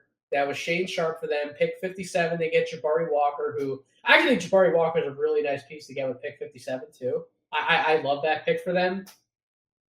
But the story here with the Blazers is Sharp Rucker. What do you think about the Portland Trailblazers just putting it all on the table and saying, screw it, we're going to go take Sharp? Yeah, I loved it. Shout out our boy Mike Schmitz. I thought that was the name that started heating up into connection with Portland as the draft was getting closer the last couple of days, and Portland was in a weird range in this draft where you could have gone Dyson Daniels and kind of tried to be like, all right, well, we got Simons getting much better. We got Dame. Do we just add another piece in the backcourt? Or you could try to get a real home run on the wing. And the thing with Sharp is he's had this weird pass where he goes to Kentucky in the middle of the season and he doesn't play a game. He's one of the best high school players in the country, and he just doesn't play a game. So, and then he said, hey, I'm going to go in the draft anyways. So there's a lot of unanswered questions. He's going to have a bit of a learning curve, but going to play and train along Damian Lillard is probably the best thing for a young guy. It's great for him. Yeah. Yes. So I couldn't think it would be a better fit for him, because he's going to think, oh, I work pretty hard. And then he's going to watch Dame Lillard one day and be like, oh my gosh, that's because Lillard has one of the most ridiculous, workout regimens in the entire league. So I like it. I think it's really just saying, hey, we brought this guy in. We did our homework. We know the upside he has, and we also understand where our franchise is at this moment. We understand we are trying to add pieces to the puzzle, and they also went and got Jeremy Grant, and that's an underrated part of this whole draft haul. The Blazers are starting to build a little bit of a defense finally. You still got Josh Hart in the mix. You got Jeremy Grant. You drafted Jabari Walker now back end of the side. They're starting to they're going to play a little bit of defense next year, Rucker. How about that? And I really liked the Jabari addition at the end of the second. I thought it was funny. I was watching the second round. I was like, man, what did Jabari have to do to get drafted this year? Because it's amazing. Like, he was just it was just one of those guys that he was not getting enough love. And I understood it because he was just still so raw, but there was so much intrigue with his tools. And Yep. I think getting him in the second round is great. That's a great Is pick. good value, and I'll be excited to watch what he can do at summer league because I still think he's got some ability to be a rotation piece. But I liked what Portland did. I thought it was a little underrated draft haul for them. Really, I just was very. I think Sharp's going to be fascinating to watch, especially summer league. Like everyone's going to be glued to watch what he. Everyone's going to be all right, dude. What can What you? you What are you got? actually capable of doing? Yeah, show us some Yes. stuff.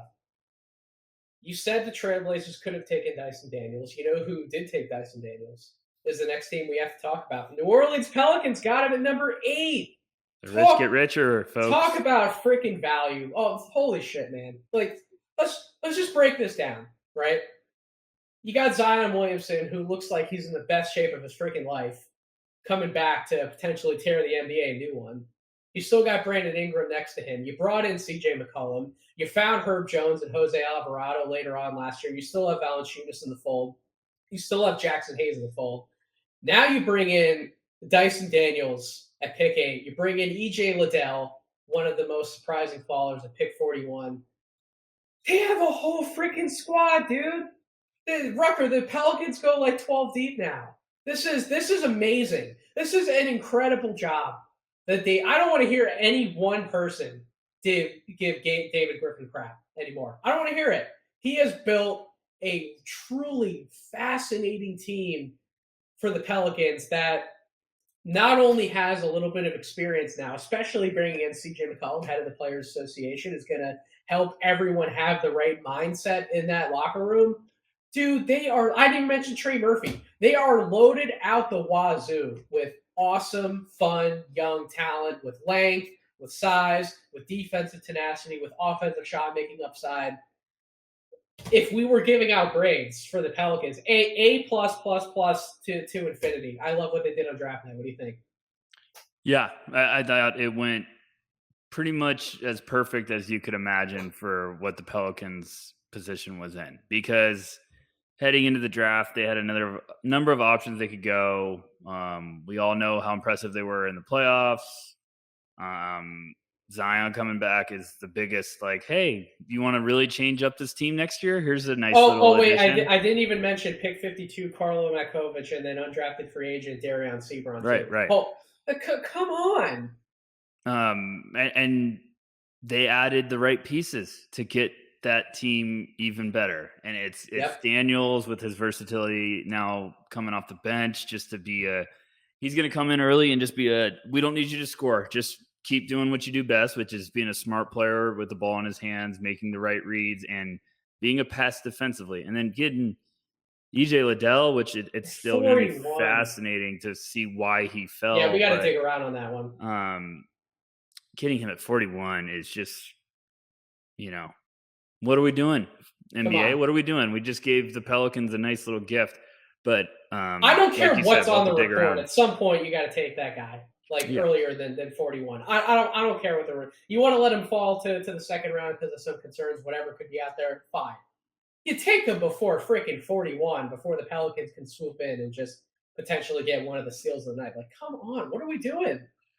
Great depth. You get now all of a sudden in your rotation, you have a potential 4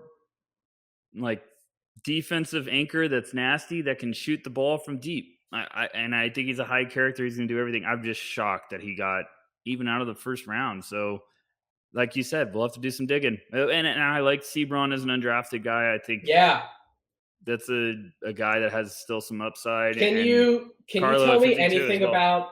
Can you tell me anything about Carlo? Because he was one of the international guys. I didn't really get to spend some time digging through a lot of the film, but he was like a riser. All of a sudden, he's getting into like top 80s, top 60s on people's boards. Do you have any note about him for my audience since I didn't really talk about him? Really high energy, does a lot of damage around the basket when it comes to lob threat, tip boards. He's got some good size. I think he's a while away. He's going to need about draft probably stash, he's going to need a year or two. I think he's going to come play summer league this year. He's got some tools, but I think he just needs some time. Definitely a stash. If you look at their draft, they're not bringing him over. They don't have any freaking roster spots. No. So yeah, he'll be a stash for sure, but needs some time. He'll be a fun one to monitor though at summer league. San Antonio Spurs. That's a Another haul. draft. I want you to go through the hall because pick 9, they got Jeremy Sohan. Pick 20, Malachi Branham. Pick 25, Blake Wesley. A very good mix of short term and long term production. I want to give you the floor mainly for the Spurs because this was on stream. You reacted like this was one of your favorite draft halls. Why is it one of your favorite? They just have, over the last couple of years, been kind of getting away from what made the Spurs. And you go back in history with those Spurs franchises, those teams where they were so successful, is they were so good at just letting the draft fall right into their hands and Yeah, taking whatever they had, whatever value came to them.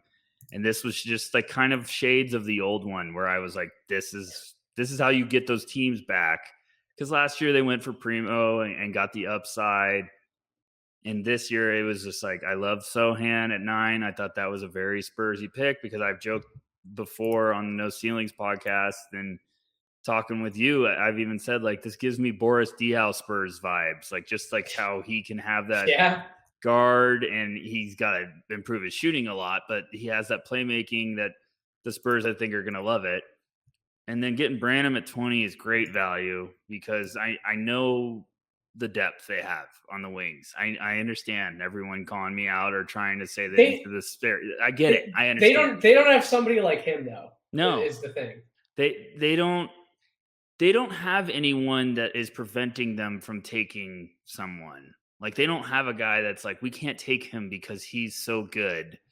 They just need to keep getting talent and figure it all out down the road. And like you said, Nathan, they don't have the offensive machine. They have some really good defensive guys. I still love Devin Vassell. I think he's ready for another leap next year. But Branham there, he's got really nice tools. And if the Spurs can coach him to be more consistent on the defensive side of the ball, there is serious talent there for them to unlock. And then I've been lower on Blake Wesley, but I think him going to the Spurs is perfect for his development and Low for pressure the Spurs. situation for Low him. pressure, come off the bench, be in the rotation. You know, he can't be going and shooting everything in the world the moment he touches the ball because he won't play. That's the Spurs. They do a good job of being like, hey, you gotta get over yourself. You Yep. got to buy into the team, and I think that's why the Spurs did a great job of just saying, let's let the board come to us and take the value. And it's a great haul. I know I'm not buying their train DeJounte Murray, so everyone can calm down. They're not going to do it. You can trade anyone for Everybody 3 first-round picks, but I don't think they're going to do it. could you imagine if they still found a way to basically keep a lot of this core together, all the pieces they just added, and then they can bring DeAndre Ayton into the fold? Holy smokes. I mean, we're probably gonna have a shot now with They are. the whatever Detroit did. I don't know if Detroit's I'm making that I'm still move. holding on to my Detroit conspiracy Yeah, theory hat. I'm gonna hold on to that tinfoil hat theory. But it's not out of the the question. Spurs are in there. Yep. Yeah, I mean, what if the Spurs have Aiton and Sohan, and then all of a sudden you That's got what I want them to do, though. Like I want Jeremy Sohan. I said this on the stream last night. I want him to be next to an offensive-minded center to take some of that pressure off of him in the front court. Let him go out there. Let him be a ball mover. Let him play defense. Don't look at him to be your 15 to 17 points per game because he's not going to be anywhere close to out of the game. I think if he can get to a point where he averages double-digit points in his rookie year, I would be thoroughly enjoying that rookie season from him. But let him come in, do what he needs to do. Go get DeAndre Ayton, who can be that 17 to 20 points per game in the front court. Let him be that pick and roll threat, that lob threat with DeJounte Murray and some of those other guys in the backcourt. Let that be the guy who puts up those points in the front court and figure out what you're doing with the rest of the guys later. That is the guy I want next to Sohan. Do you not care about the Sohan Pirtle fit? Do you want them to go get Aiden? Like where are you at the last move you think the Spurs should make to kind of complete a lot of what they're doing? I would love Aiton there. I still think Aiton's got a ton of. I Upside. think yeah, I think he's been fantastic for what the Suns needed. I think if he goes somewhere and gets more of a role, he's going to put up some eye-opening numbers. But like, let's just hypothetically say he does go there, and you're all of a sudden having DeJounte, You got guys like Vassell, Primo, They're all Kel- young. All of Keldon them are young. Johnson, Branham, Blake Wesley.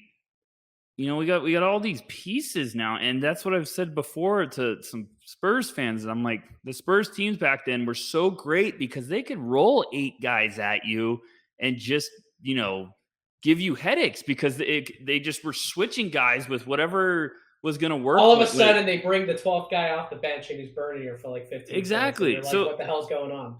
and obviously, like, if they're going to try to get 8, and they probably have to make some sign trade or move with maybe one of those pieces. I don't think a ton though, but that would be fun. That's where you start really building a roster with some depth and pieces you can move around. So um, yeah, I think they're in a good spot. I think they had a heck of a night.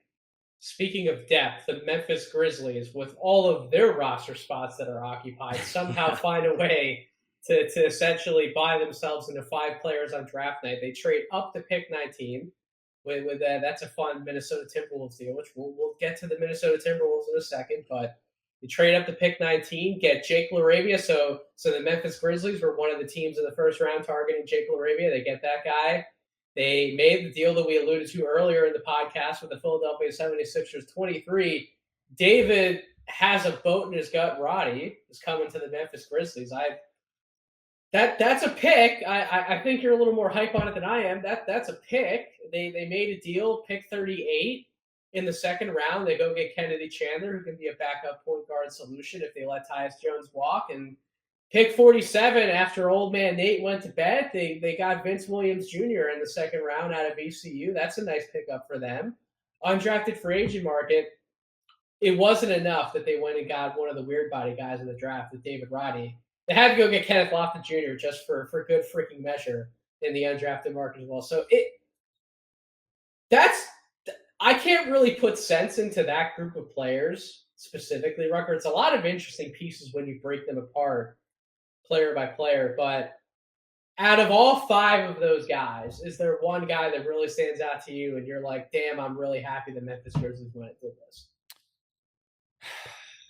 Kennedy Chandler probably because I think that Okay. could be one of their best picks. I think the David Roddy pick was one of those. We talked about it on the air. Like, it was confusing, but they must have an idea of like, hey, we can make this work. I guess We so. can figure it out. LaRavia Probably could have got him later than 23, but yeah, whatever. Go get your guy, I guess, right? right. And LaRavia is going to be Oh, he's going to be a nice piece for the Yep. Grizzlies. He's going to be a nice one. But I like that. I thought Vince Williams Jr. was in some intriguing value too, and then getting Kenneth Lofton is undrafted. It's funny because the Grizzlies just keep adding all these guys, and I'm like, okay, you guys are eventually going to run out of spots and rosters and stuff. Like, it's just that's what the Grizzlies do in the draft now. They just keep adding guys, and they're like, whoever sticks, sticks. Whoever we keep around, we keep. But I liked Kennedy Chandler a lot. I thought that's going to be a really nice change of pace guard in their rotation. I still think, even though he went 38th, I could see him earning a role in that team next year. Get that top. I think he's going to get that top backup job, man. I think at this So. point, Wouldn't shock me. This is Memphis saying we're not going to pay money to guys who we don't think are ultimate long-term pieces to the puzzle. Because in theory, I mean, the Jake LaRavia signing isn't he going to do a lot of what they asked of Kyle Anderson as well? I mean, he's not the same veteran. He hasn't been around the NBA for as many years, but I think Jake LaRavia could be like a better shooting Kyle Anderson type for that team. The Kennedy Chandler maybe he's not going to be as good as Tyus Jones right out of the gate, but that's the kind of role that they can groom him into. David Roddy, catch shoot guy at that forward spot. Maybe the tandem of Jake LaRavia and David Roddy is them saying, all right, we found our answer to the missing piece, and we're going to have these guys on cheaper contracts. And then Vince Williams Jr. and Kenneth Lofton, those are fun darts to just fling at the dartboard. Memphis City has one of the better G League teams around the league. Those guys are going to get plenty of time for the Grizzlies G League team. We'll find out what happens with all 5 of those guys, but I think an interesting mix of talent.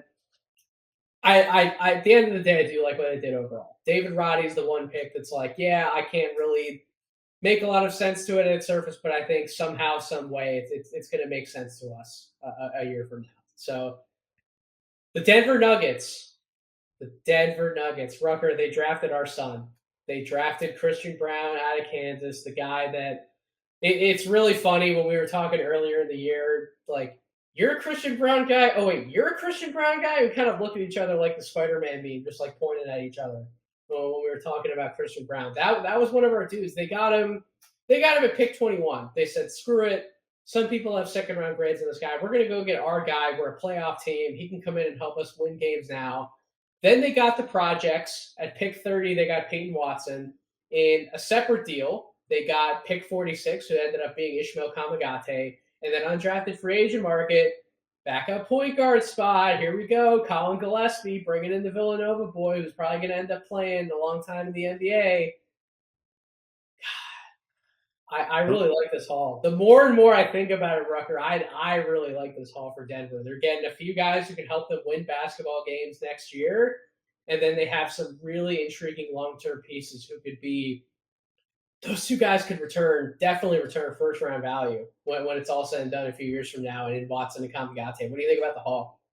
I really, really liked their night. I think some people are going to overreact about their night because they're going to look at Peyton Watson at 30 and be like, what are they thinking? He only averaged 3 points a game. Why are they doing? Peyton Watson is going to have some serious talent. I'm not shocked he went in the first round. I think he just had one of those classic nightmare years, but that is a long-term project for the Nuggets that if they be patient, that is going to give the Nuggets a dangerous weapon. We had an inkling they were going to go after an interesting project too, because that was our prediction in the mock draft for and that we published.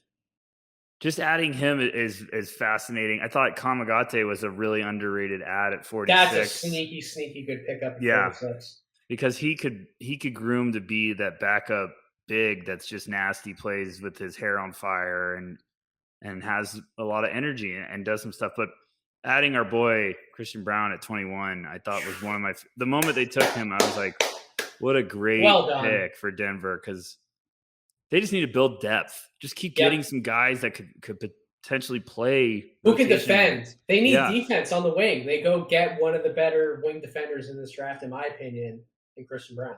Well, now, Denver's going to be nasty next year because you get Murray back. You get Michael Porter Jr. back. You got Jokic. He's pretty good at his job. And then Bones Highland, I think, is going to take another step next year. And then is still there. Brown. He's going to keep taking a step up. Christian Brown you bring in. Is Monte Morris still there? I feel like he gets rumored as a potential. He was traded 5 times. Is he there? No, he's still there. He's on a con. He's still there. So people just keep spreading fake stuff. He's still there. They have depth. They have freaking depth now. As I said, they got Zeke Naji, who's probably going to take a step forward. You mentioned Bones Highland. They could probably still go find another wing. Aaron Gordon. Will Barton. Well, Aaron Gordon. God, I'm telling you, I love the Brown pick though. I think Denver's going to be my preseason make it out of the West pick to go to the finals. I think that's going to be, and that might be a curse. It was the Utah Jazz last year who ended up just completely shitting the bed all over the place, and they didn't go anywhere in meaningful in the playoffs. But I think Denver's going to be my pick. That team is loaded. They're going to make some noise. I love it. I love it, man. I really did like their night. I thought a lot of the people weren't giving him enough love, and I read some people were like, "This was I didn't like this draft at all," and I'm like, "You gotta be kidding me!" They got a really dang good piece in Christian Brown, and then Watson was the great upside swing. The project that just be patient, and you might, if Watson clicks, and they have Jokic and Watson on the floor together, and because Watson has unbelievable. Can you imagine he can fly around all over the floor on the defensive end too. He competes. For what he doesn't give on the offensive end, that dude at least gives a shit on the defensive end. Yes, defensively he's a game wrecker, and I know it's weird to say that for a guy that didn't play a ton of minutes last year, but just go watch his FIBA film. Go watch him before. And that kid has confidence, and he's running around this. Oh my gosh, he is ginormous. Yes, so. I loved it. I thought it was a great pick. I thought when they traded for that pick, I was like, something's up.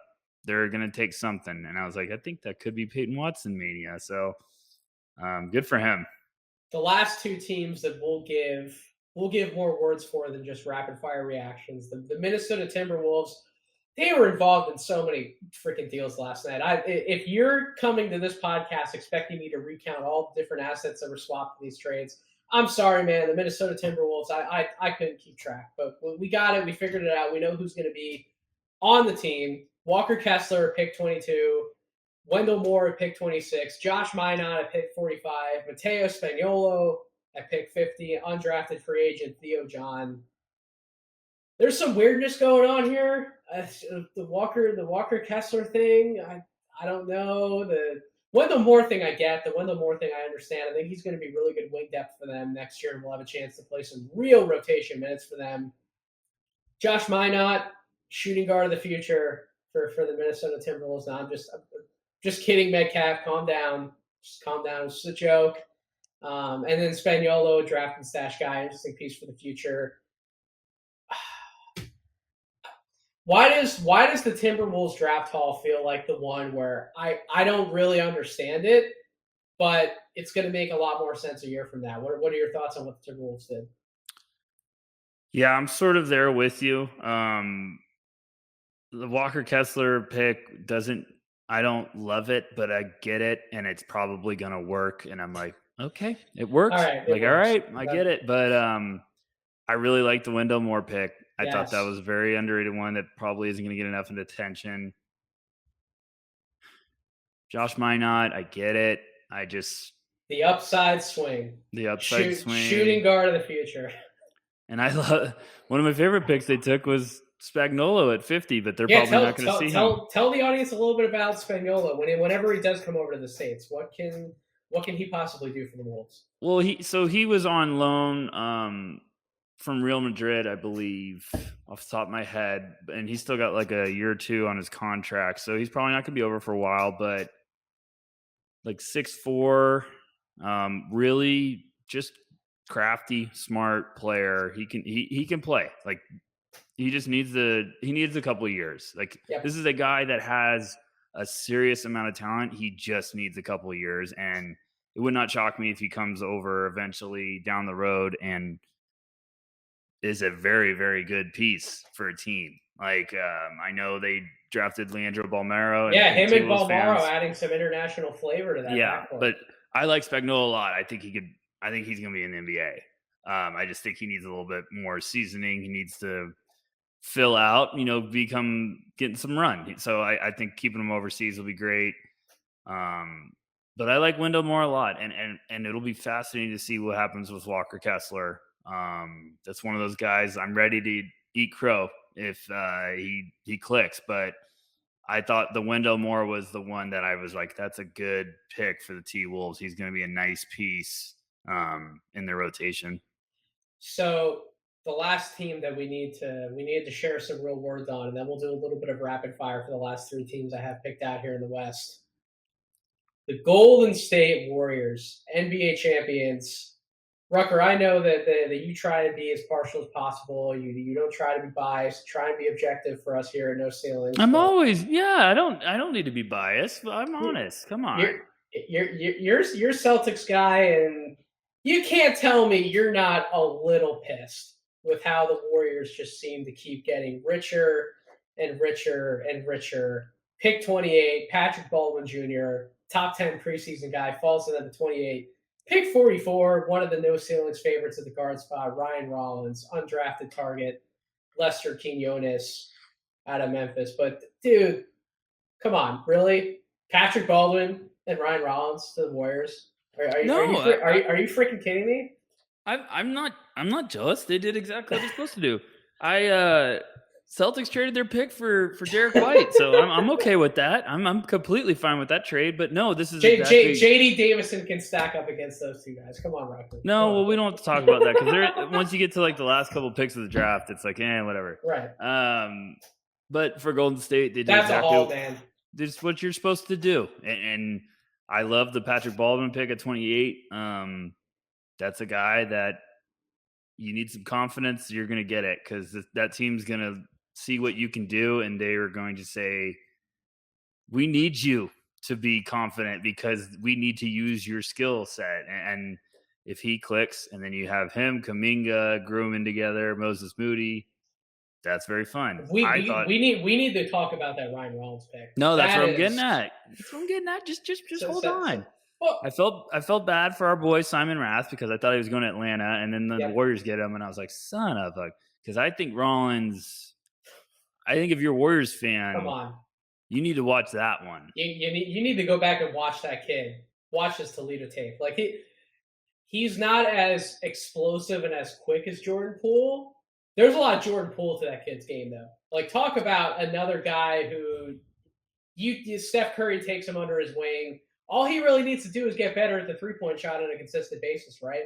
Everything else inside the arc. That kid is money in the pick and roll. He can get downhill. He can finish ambidextrously on the basket. He can hit the mid-range shots, get to the floater. Like, he is a legitimate bucket. And the Warriors get another fucking bucket in the backcourt. Like, good God. Good God. I like I know how great Jordan Poole's turned out to be as a prospect. I like Ryan Rollins a lot better than I like Jordan Poole. Do you really? As a prospect, yeah. Yeah. When they were coming out of college. Tell the audience about Ryan Rollins.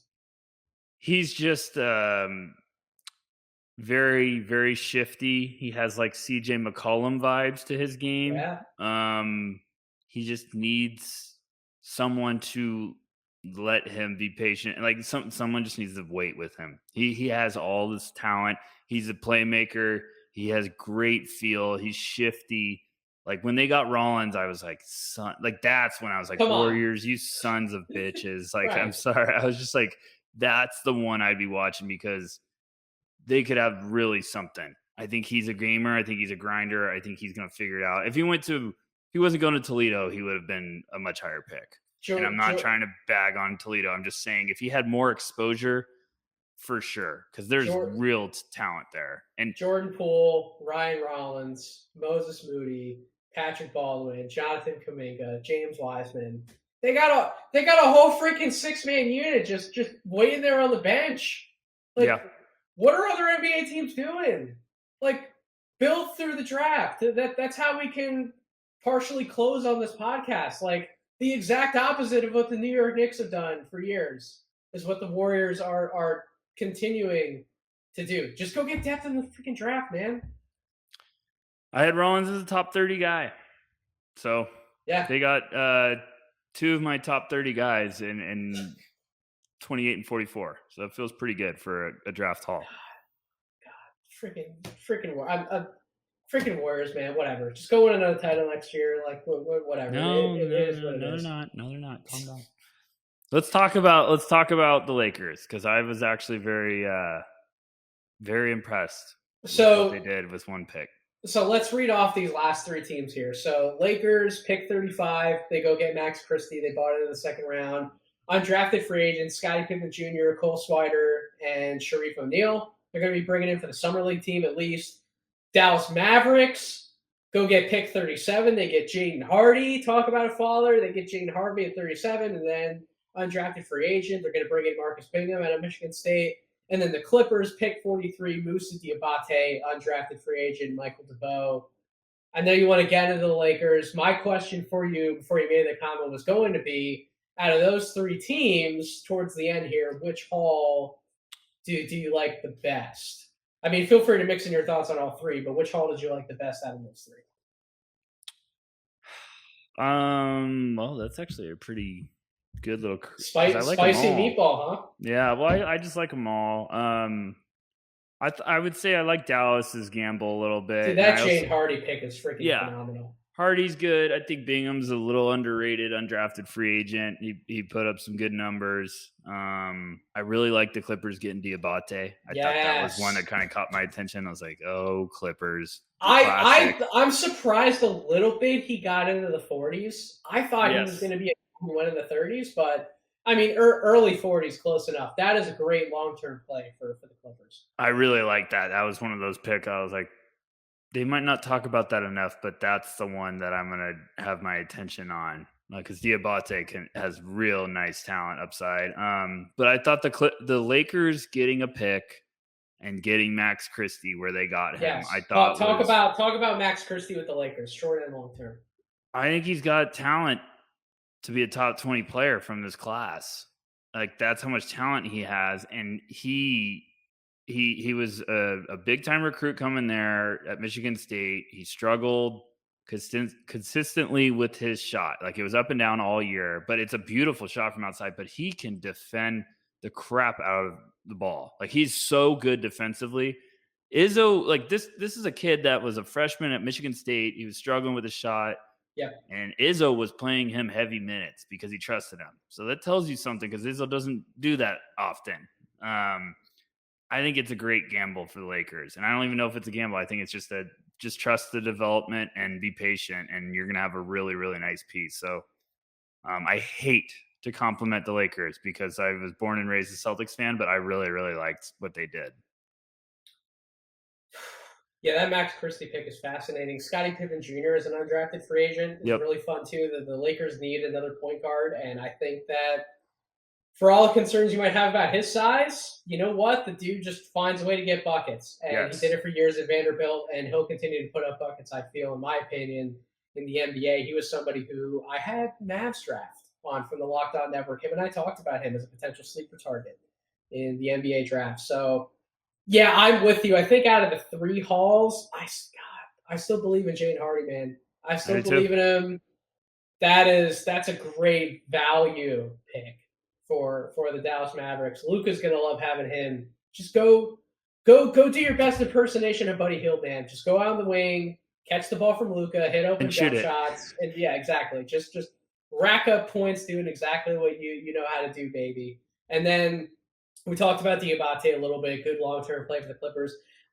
Sneaky. I love that Michael DeVoe undrafted free agent pickup. I know there are some guys, Evan here at No Ceilings in particular, who has wanted to buy in on Michael DeVoe as a draftable guy all year long. I put the composite boards together. I see everybody's big board. I know who everybody likes and doesn't like. I know that Evan really liked him a lot. And for undrafted free agent guys, when you talk about guards who you can bring in, who can put points on the board, play some minutes next year in the NBA, the Clippers needed another guy like that in the backcourt to help complement some of the other options they have. Out of some of the guys they could bring in to try and complement Reggie Jackson, Jason Preston's probably going to get some burn next year for the Clippers. I like Michael DeVoe, what he could bring from a scoring standpoint in that backcourt for the Clippers. So, any final thoughts on the 2022 NBA draft? We made it through a whole reactions podcast in about 2 hours. I'm really proud of ourselves that we did that. Any other final thoughts? No, I mean, it's amazing. I feel like I need to rewatch the whole thing now. After I just can't believe it's over. But I'm also just pumped out of my mind for summer league. That's the big takeaway. Yeah. I can't wait to watch all these guys. That's why we do this, is to get jacked up again for summer league. All right, we still got some more stuff to do. But Rucker, I can't thank you enough for all the time you've taken to come on the Draft Deeper podcast this year. I know for a fact we're going to keep working much closer on the podcast front as we move forward with the No Ceilings operation altogether. I can't wait. Next year's going to be incredible. But you mentioned we got Summer League coming up. I'm just going to tell the audience, the Draft Deeper podcast feed, we're taking a little vacation over the next 2 weeks leading up to Summer League. This pod will come out on the feed. Like I said, this will come out Monday after the draft. We're going to take a little bit of a break. Mental health is important. Definitely stay rested, stay well. We've worked hard this whole year. I can't thank everybody enough for the support. This podcast, by the end of the month, we're going to cross 100,000 all-time downloads on this podcast feed. I can't freaking believe that that's the thing. When I started this podcast, I did not think in year 2 we'd be like a consistent top 50 podcast, that we'd get to this point, the downloads mark. I also did not think that we'd have, on the No Ceilings Network, Rucker, you can talk about this a little bit, we'd have 3 podcasts, like basically averaging being ranked in the top 80 on the Apple charts. These last 2 months. This is freaking incredible. The widespread support that's been had for every single podcast on our platform, the written work we've done, the video work we've done. Rucker, just kind of your wrap up thoughts for year 1 for No Ceilings. It's in the books, man. Yeah, I mean, don't get too depressed, because we're gonna have some fun content from Summer League. Summer League's gonna be amazing. Yep. Yeah, we're gonna have some streaming, some podcasts, some live stuff on YouTube. But just to echo what Nathan says, it's been an incredible first year with no ceiling. It's been an awesome time continuing to watch Draft Deeper grow. I'm very, very proud and pumped of our entire No Ceilings crew, but I'm very excited. I said at the Metcalf though that like the work that you two have done with that No Ceilings podcast feed to basically get it to where Draft Deeper is in an incredibly short amount of time. I mean, that's hats off to you guys. You guys have worked hard all year long to do that. You guys should really be proud of that. Seriously. No, I appreciate it. It's not possible without everyone listening. It's not possible with you guys listening right now, for you guys having our support. Like me and Metcalf talk about it off camera all the time. It's so cool being able to talk with everyone, because we're never like turning away any opportunity to talk to anyone, even if they don't be afraid. Like, even if you have a ridiculous take, like, basketball's basketball. I'll always talk with anyone. That's why we're the best. We'll literally talk with anybody. Any opinion is in bounds. Just reach out, have a conversation with us. We're talking draft and basketball 24/7. Exactly, and that's why we do it, and that's why we love it, and that's why we're excited for year 2 with No Ceilings, because we got big plans. People say people say they like to go to the moon, and we're thinking we're going past the moon. Yeah, past the moon. We're going past the moon. But thank you, Nathan, for the whole Draft Deeper 22 cycle. It's been a blast. I love coming on this every single time. So thank you, sir. And I'm proud of you for the hard work. 100,000 is ridiculous. Come on. That's big time. That's a cool. We got to add that to the resume. Get you a little plaque that says 100,000. It's going on the resume, and then we're at the end of this podcast. But one more giant thank you for everybody who is still listening at this point. Thank you to Kevin Black. Yes, Kevin. This podcast. Kevin has done the hard work of so many. If everybody knew what he was doing in his personal life behind the scenes, trying to make everything work and then still help out with this podcast, I think he'd be getting a lot more tweets at him. To be perfectly honest, for the hard work that he does, because he is one of the best grinders that we have. Who really is part of the No Ceilings family in a lot of different ways. He helped out with the draft stream last night. He's been with Draft Deeper since the beginning. So thank you, Kevin, from the bottom of my heart, for all the work you do. And the biggest of thanks, as Rucker alluded to, thank you to all the fans out there who have listened to Draft Deeper since the beginning, who are still here for the ride, who are with No Ceilings.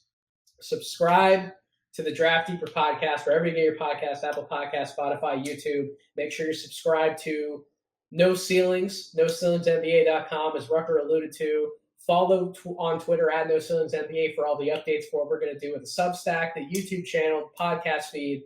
Summer League content's going to be freaking awesome, man. I cannot wait. That's going to be the next time Draft Deeper comes into the content stream, is all the stuff we're going to be involved in and doing in Summer League. And then after Summer League, we'll be back to our regular scheduled programming. But until then, enjoy a break, everybody. Relish in the NBA draft. Relish in the results. Enjoy free agency. I'll have all my freaking free agency thoughts. We'll get to that point. I'm sure we'll be doing some Summer League content around free agency as well. It'll be happening while we're there. But sincerely, from the bottom of my heart, thank you, everybody, for listening to this episode. I hope you all have a wonderful rest of your week and awesome summer. Thank you.